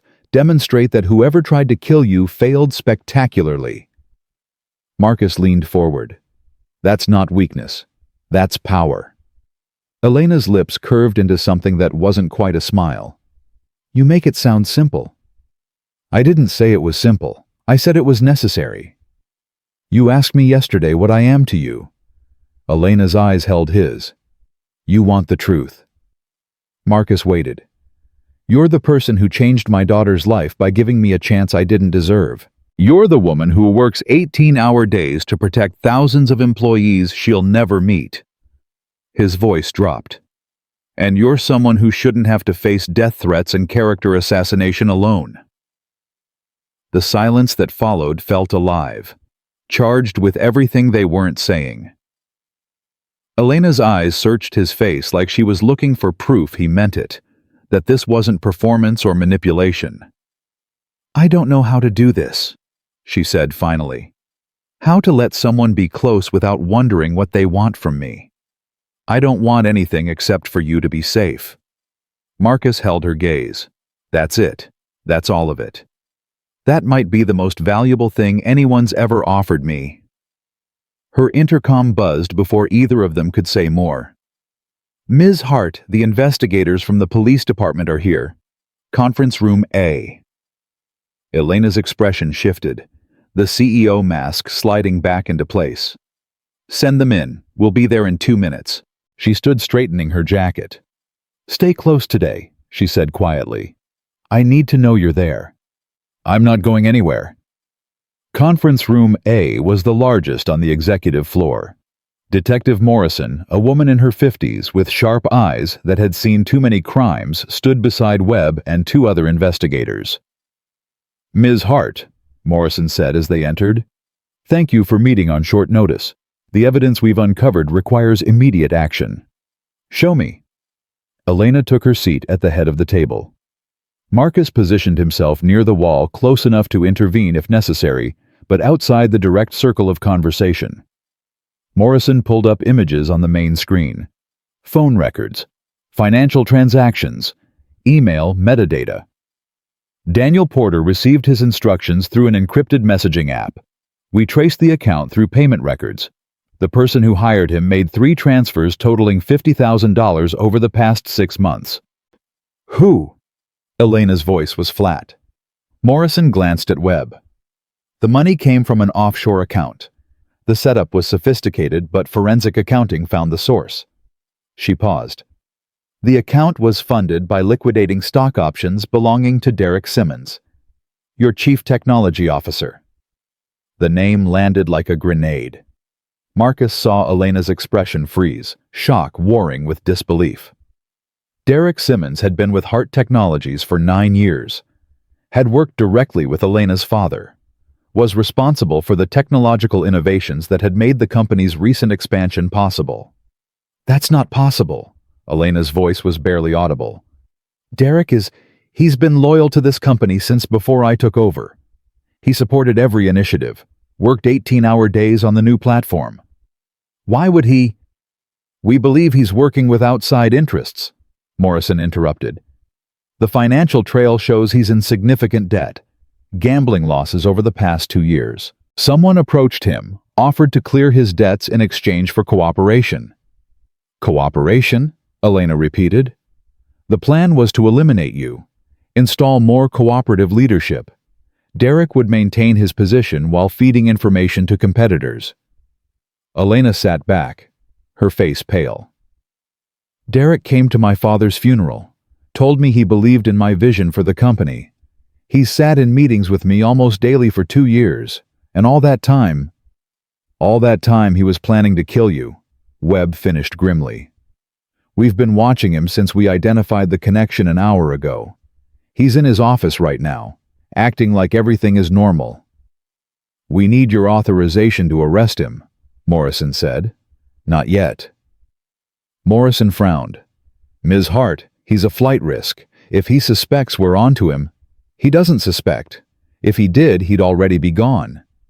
Elena's mind was clearly racing, strategizing even through the shock. "Derek is smart, careful. He's been planning this for months, maybe years. Which means there's more we don't know. More people involved. More evidence to gather. If we arrest him now, we lose the chance to see the full picture." "You want to use him," Morrison said. "I want to finish this. Not just stop one attack, but dismantle the entire conspiracy." Elena's voice hardened. Derek had help. Someone on the outside funding this, coordinating it. I want them too. Webb leaned forward. "That's dangerous, Ms. Hart. Every day Derek walks free is another day he could try something else." Not if he thinks he's still hidden. Not if we feed him information that makes him believe his plan is still viable. Marcus watched her work, saw the strategic mind that had built an empire operating at full capacity. But he also saw the cost. The way her hands trembled slightly before she clasped them together. The tension in her jaw that spoke of betrayal cutting deep. "What do you propose?" Morrison asked. "We tell Derek that the investigation into Porter is stalling, that the money trail went cold at the offshore account, that I'm focused on external threats, increasing public security, leaving internal systems vulnerable." Elena's voice gained strength. "We give him rope to hang himself with, and we watch everything he does, everyone he contacts." "That puts you at significant risk," Morrison said carefully. "If he feels threatened, if he suspects at all, I'll have protection." Elena's eyes flicked to Marcus. "And I'll be careful, but I won't let whoever orchestrated this walk away because we moved too fast." Morrison studied her for a long moment, then nodded slowly. 48 hours. We'll monitor Derek around the clock, track every communication, every movement. But if he makes any move that suggests immediate danger, we shut it down." Agreed. The meeting continued for another hour, establishing surveillance protocols, communication channels. When the investigators finally left, Elena remained seated at the conference table, staring at her clasped hands. Marcus waited. "You don't have to do this," he said quietly. "You don't have to put yourself at risk to catch everyone involved. Let the police handle it. The police will arrest Derek and be satisfied with closing the case." Elena didn't look up. "But the person who funded this, who approached Derek in the first place, they'll disappear. Find someone else to target me. And I'll spend the rest of my life looking over my shoulder, wondering when the next attack will come. Better than being dead." "Is it?" Elena finally looked at him. Her eyes were haunted. "I've built my entire existence around control, around knowing the variables, managing the risks, staying 3 steps ahead of everyone trying to take what I've built. If I let fear dictate my choices now, I lose the only thing that's kept me standing all these years. You're allowed to be afraid. You're allowed to choose safety over—" "This isn't vengeance." Her voice cracked. "It's survival. And maybe—" She stopped. Started again. "Maybe I'm tired of surviving alone. Maybe that's why I'm asking you to stay close. Because for the first time in longer than I can remember, I don't want to face this by myself." The confession settled between them, vulnerable and raw. Marcus moved slowly, giving her time to pull away. He covered her hand with his. Her skin was cold, trembling, and when his warmth touched hers, she inhaled sharply. "You're not alone," he said. "Not in this, not anymore." Elena turned her hand over, threading her fingers through his. They sat there in the empty conference room, holding on to each other like lifelines in a storm. The next 48 hours were the longest of Marcus's life. He stayed within 10 feet of Elena at all times, shadowing her through meetings and video conferences, standing outside her office when she needed privacy, eating meals he barely tasted while watching everyone who came near her. Derek Simmons appeared at staff meetings looking concerned and supportive, asking Elena how she was handling the stress, offering to take on additional responsibilities. Marcus watched him perform empathy and concern. Every word felt like acid on his skin. This man had tried to kill Elena, had betrayed everything she'd built, and now he smiled and nodded while planning his next move. "How are you holding up?" Derek asked Elena after a product development meeting. "I'm fine, Derek. Thank you for asking." Elena's performance was flawless. "Your work on the new interface is excellent. Exactly what we need for launch." "Just doing my job." Derek's smile was warm, practiced. "We all want to see you succeed." The lie was so smooth that Marcus had to fight the urge to grab Derek by his expensive collar and throw him against the nearest wall.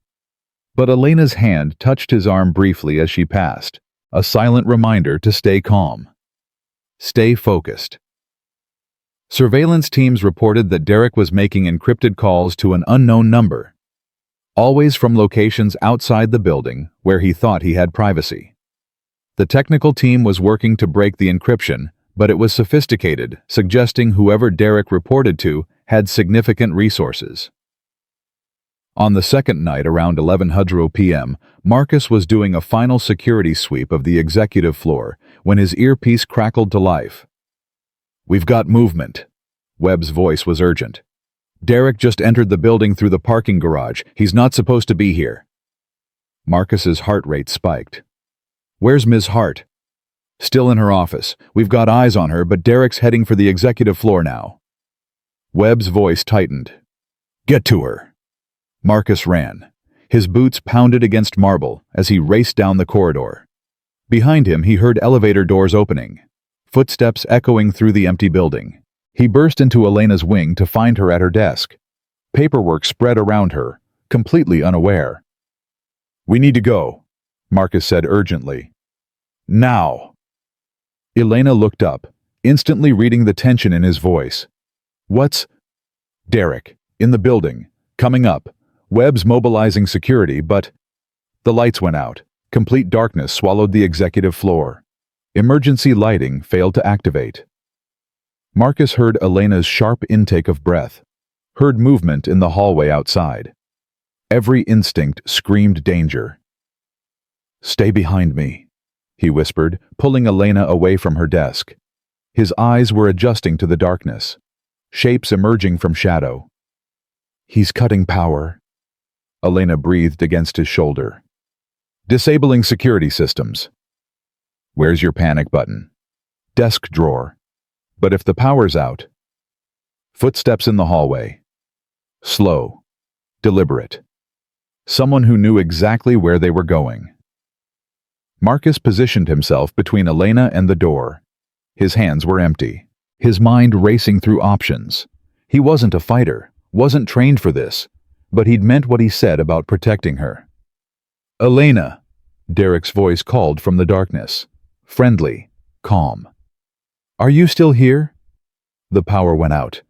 "I came to make sure you were okay." The performance was chilling in its normalcy. Marcus felt Elena tense against his back. "I'm fine, Derek," she called back, her voice steady despite everything. "Just finishing some work. The emergency lighting should kick in any moment." "Actually, it won't." Derek appeared in the doorway, backlit by exit signs in the hallway beyond. Marcus couldn't see his face clearly, but he could see the gun in Derek's hand, dark and deadly. "I made sure of that, had months to prepare, to understand every system in this building." Derek stepped into the office. "You made it easy, really, trusting me with so much access." "Derek, what are you doing?" Elena's voice carried just the right note of confusion, still playing her part. "What I should have done 2 years ago when they first approached me." Derek moved closer. "You were never supposed to run this company, Elena. Your father knew it. The board knew it. Everyone knew except you, so stubborn, so convinced you could prove everyone wrong." His voice turned bitter. "And you did, which made everything so much more complicated." "Who approached you?" Elena asked. Marcus heard the calculation in her voice. Keep him talking. Buy time for security to arrive. People who understand that innovation shouldn't be controlled by legacy and nepotism. People who could actually use hard technologies to change the industry instead of protecting market share and shareholder profits. Derek moved closer. Marcus shifted to maintain his position between them. "They offered me a real future. Chief Technology Officer of a combined entity that would dominate the market. All I had to do was remove the obstacle." "You mean kill me?" Elena said flatly. "Remove." Derek repeated the word like it tasted good. The stage light was supposed to be clean. Tragic accident. Company in mourning. Smooth transition to new leadership. His voice hardened. "But you had to have him." The gun gestured toward Marcus. "Your watchdog, your maintenance hero, ruined everything. So now we do this the hard way." Security is already coming, Marcus said. His voice was steady despite his racing heart. Building's on lockdown. You won't make it out. I don't need to make it out. Derek's tone was almost conversational. I just need her dead. They'll extract me after. New identity. New life. But only if I finish the job. The gun rose, pointing directly at Elena. Marcus saw Derek's finger tighten on the trigger. He didn't think. Didn't calculate odds or consider consequences. He lunged sideways, slamming into Derek with all his weight, driving them both into the wall beside the door. The gun discharged, deafeningly loud in the enclosed space. The muzzle flash illuminated the office in stark white light. Marcus felt the bullet pass so close to his head the air pressure made his ear ring. But he was already moving, grabbing for Derek's wrist, trying to control the weapon. They crashed into furniture, struggled in near darkness. Derek was stronger than he looked, desperate enough to fight with everything he had. Run! Marcus shouted at Elena. Get out! But Elena didn't run. He caught a glimpse of her moving in his peripheral vision. Heard the crash of something heavy. Her desk lamp connected with Derek's skull. The CTO staggered, his grip on the gun loosening. Marcus wrenched it away, sending it skittering across the floor into darkness. Derek recovered faster than expected, drove an elbow into Marcus's ribs that forced the air from his lungs. They went down together, hit the floor hard, and then hands closed around Marcus's throat, squeezing with methodical pressure. Should have stayed invisible. Derek's face was inches away, his voice a hiss. Should have just fixed the lights and disappeared. But you had to play hero, had to make yourself important to her. His fingers dug deeper. Now you die with her.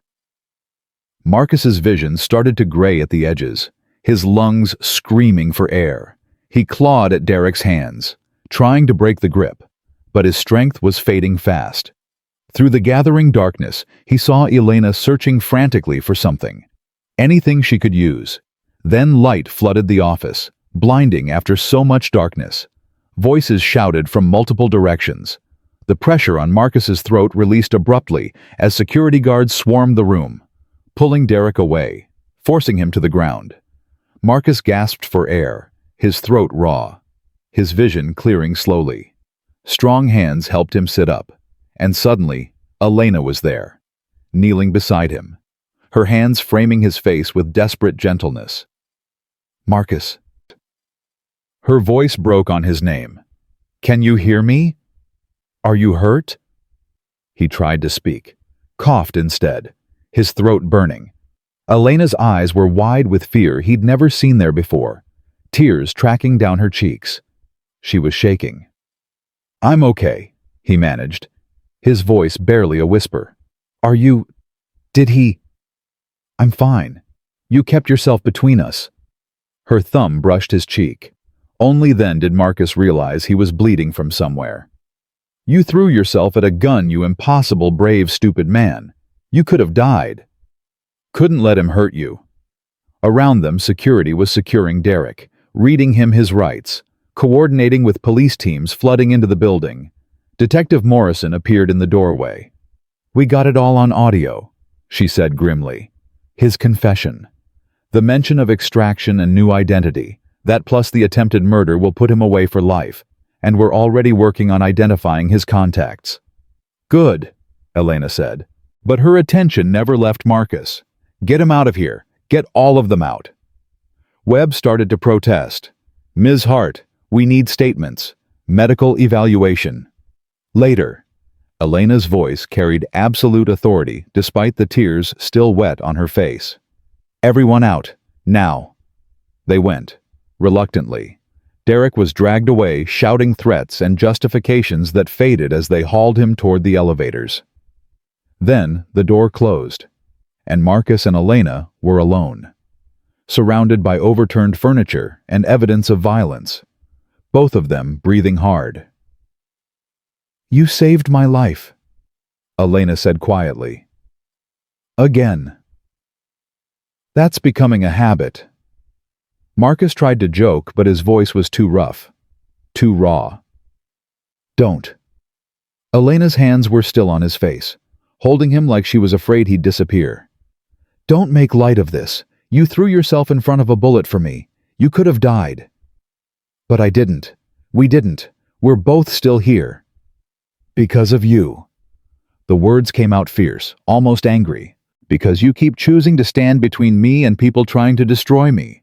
And I don't know what to do with that. I don't know how to—" She stopped, her voice breaking completely. And Marcus saw the moment when every wall she'd built came crashing down. The Iron Lady dissolved, leaving only Elena Hart. Terrified, grateful, completely undone by the weight of everything they'd survived together. "I see you too," she whispered. "I see you, Marcus Cole. And I don't know when it happened, but somewhere between you walking in on me half-dressed and you tackling a man with a gun, I stopped being able to imagine facing any of this without you."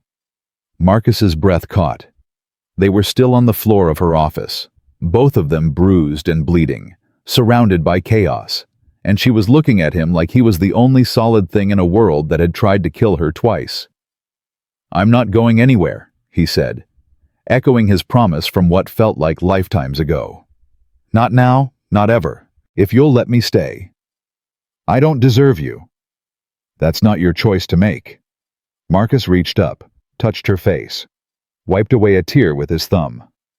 "I'm already here, already yours, if you want me." The silence felt endless, heavy with possibility and fear, and the bridge they were both standing on deciding whether to cross or retreat to safer ground. Then Elena leaned forward and kissed him. It wasn't gentle or uncertain. It was desperate, fierce, tasting of salt from her tears and copper from his split lip. Marcus kissed her back with everything he had. His hands found her waist, pulling her closer. She came willingly, pressing against him like she needed the contact to believe he was real. When they finally broke apart, both breathing hard, Elena rested her forehead against his. "This is complicated," she whispered. "I know. People will talk, the board, the employees. Everyone will have opinions about the CEO and the maintenance tech. I know that too. And I'm still figuring out how to be human instead of just a position and a legacy. I've got time." Marcus pulled back just enough to look at her. "As much as you need." Elena searched his face, looking for doubt or hesitation. Whatever she saw there made her eyes fill with tears again. But this time she was smiling. "You really mean that?" "Every word." Marcus brushed hair back from her face. "You and me against the corporate assassins. We make a pretty good team." Elena laughed, the sound watery but genuine, and kissed him again. Softer this time, slower, like they had all the time in the world instead of security teams waiting outside, and statements to give, and an empire that still needed protecting. But for this moment in the darkness of her office, with emergency lights finally flickering to life, they were just two people who'd survived impossible odds, and found something neither of them had been looking for: each other. The paramedics arrived 15 minutes later, insisting on examining both of them despite Elena's protests that she was fine. Marcus sat still while they checked the bruising around his throat, cleaned the cut on his cheekbone, and asked questions about dizziness and breathing that he answered automatically. His mind was still caught on the feeling of Elena's lips against his. She stood nearby, refusing to leave, even when the paramedics suggested she should sit down. Her arms wrapped around herself like she was holding something precious and fragile.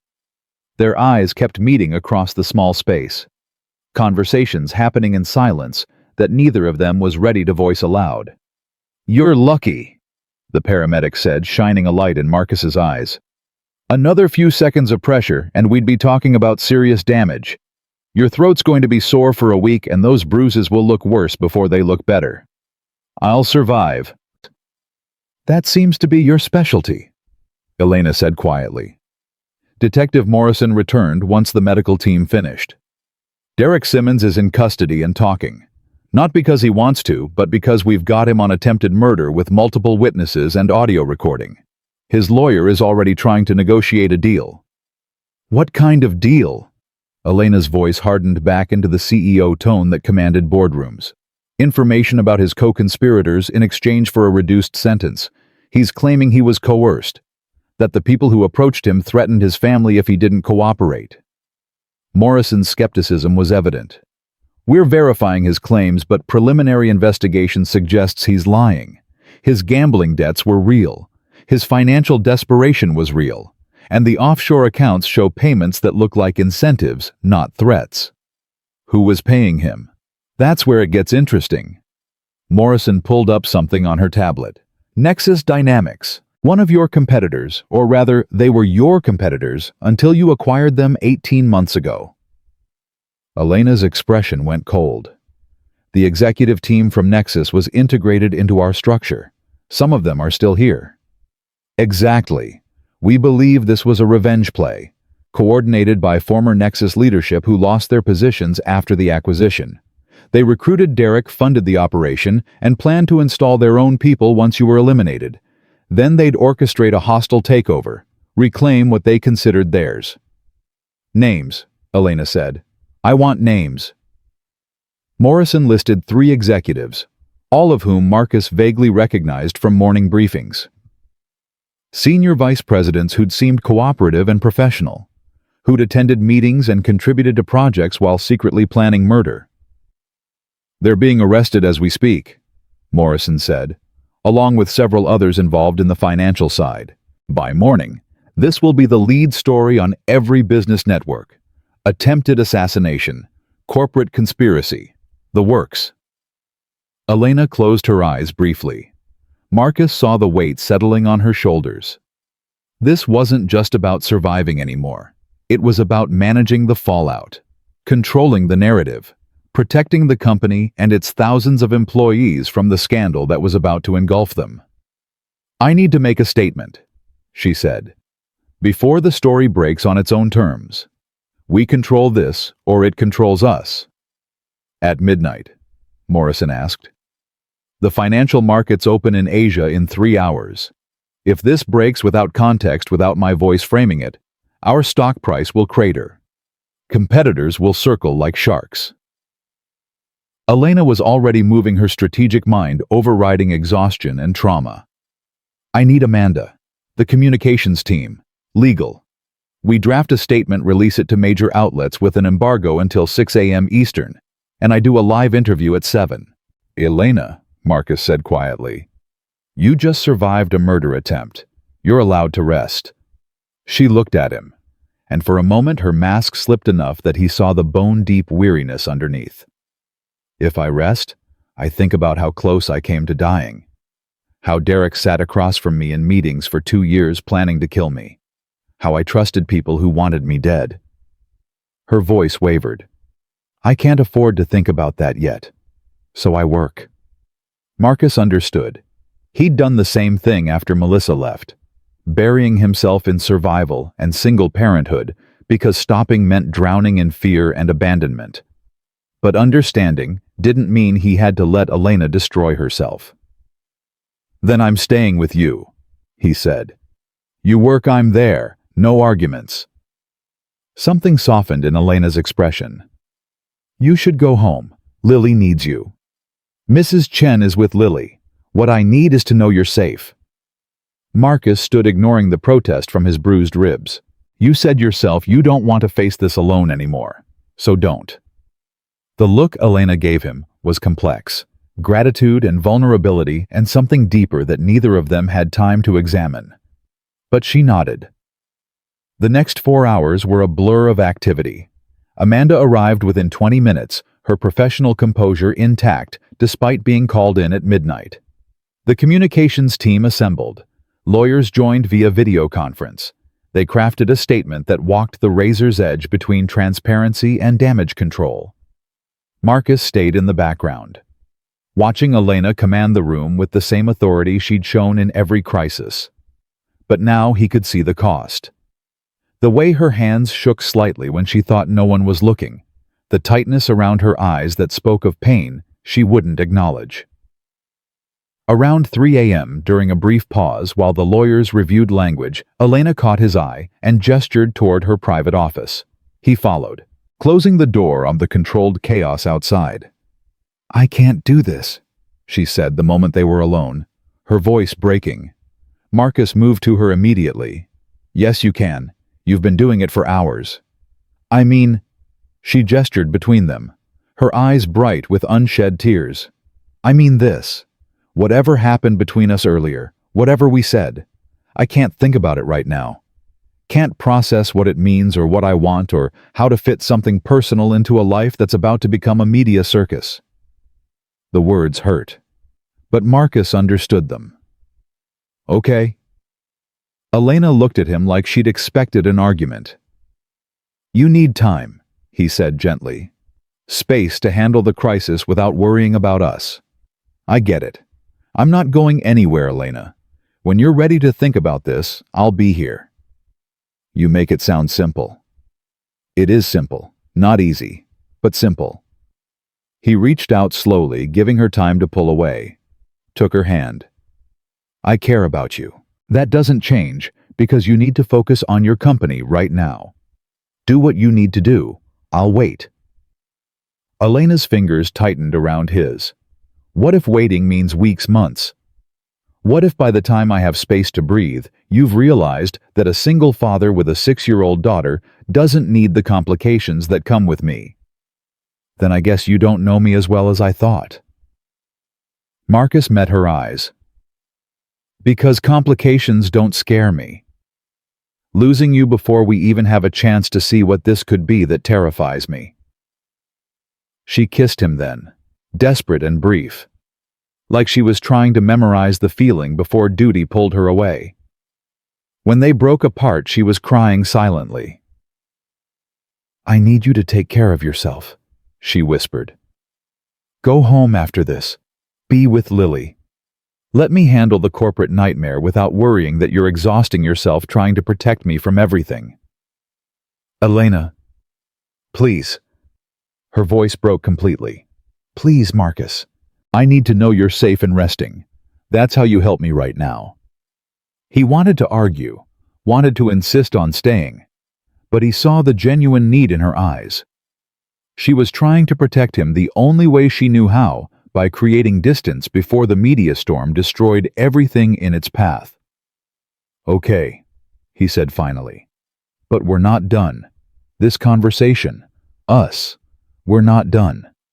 "We're not done," Elena agreed.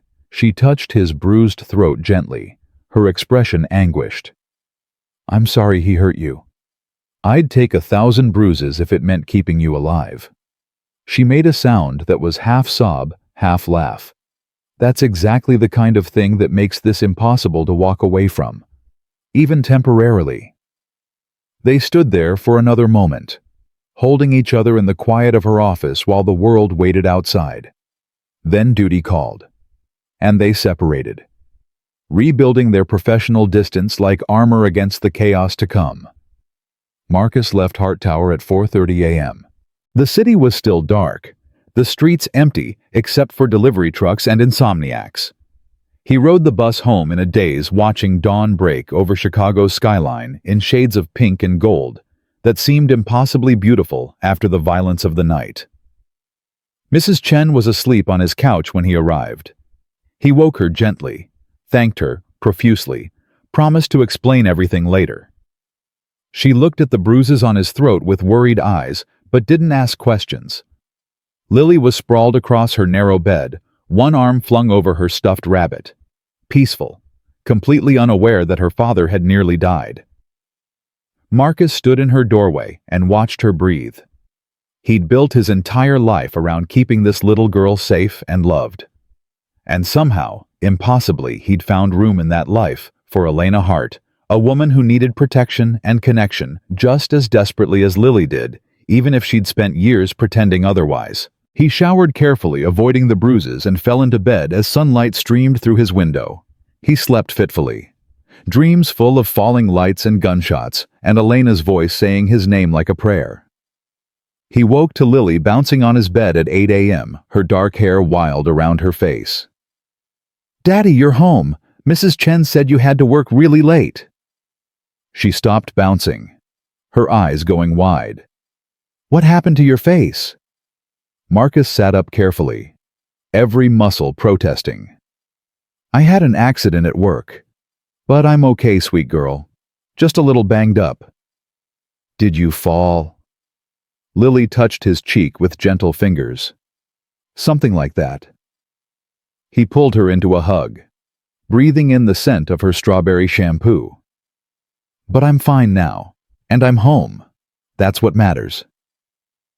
They made breakfast together, slightly burnt pancakes and orange juice, morning cartoons playing in the background. Marcus's phone buzzed constantly with messages he ignored, letting the world outside wait while he focused on this small, perfect moment of normalcy. Around 10 a.m., his phone rang with Amanda's number. Mr. Cole, I'm calling on behalf of Ms. Hart. Amanda's voice was professional but warm. She wanted you to know that her statement has been released and the interview went well. The board is meeting this afternoon to address the situation formally. How is she? A pause. Functioning, which is about all any of us can say right now. Amanda's voice softened. She asked me to tell you specifically that security has been enhanced across all facilities, that Derek and his co-conspirators are in custody, and that you should take the next few days off to recover. I don't need... It's not a request, Mr. Cole. It's a direct order from Ms. Hart. She's quite insistent. Another pause. Between you and me, she needs to know you're safe and resting. It's the only thing keeping her focused right now. Marcus closed his eyes, understanding the subtext. Elena was using his safety as a focal point, something concrete to hold on to when everything else was chaos. Tell her I'm taking care of myself, he said quietly, and that I'll be here when she needs me. I will. And Mr. Cole, thank you for everything you've done for her. The call ended. The next 3 days were surreal. The story dominated every news cycle. Attempted assassination, corporate conspiracy, the brilliant young CEO who'd survived multiple attempts on her life. Elena's face was everywhere, giving interviews addressing shareholders projecting strength and control, while the company's stock price actually rose on the narrative of her resilience. Marcus watched from home, healing slowly, fielding calls from coworkers who wanted details he wouldn't share. Webb called once to say the investigation was expanding, that the full scope of the conspiracy involved more people than they'd initially suspected, but that Elena was safe now with enhanced security and the threat neutralized. She didn't call, didn't text, and Marcus understood that too. She was in crisis management mode, every moment scheduled and strategic. No room for personal complications.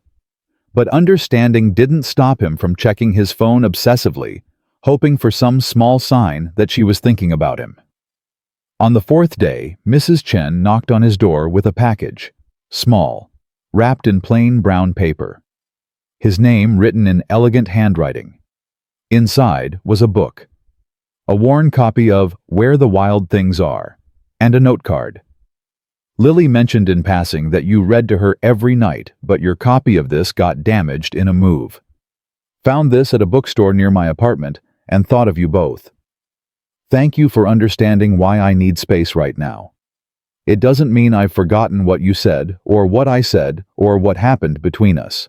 Just that I need to build something stable before I can let myself want something personal. I hope that makes sense. I hope you'll wait a little longer. Marcus sat on his couch holding the book, reading the note 3 times. She'd remembered a throwaway comment about a children's book, had gone out of her way to replace it, was asking him to wait while she rebuilt her world.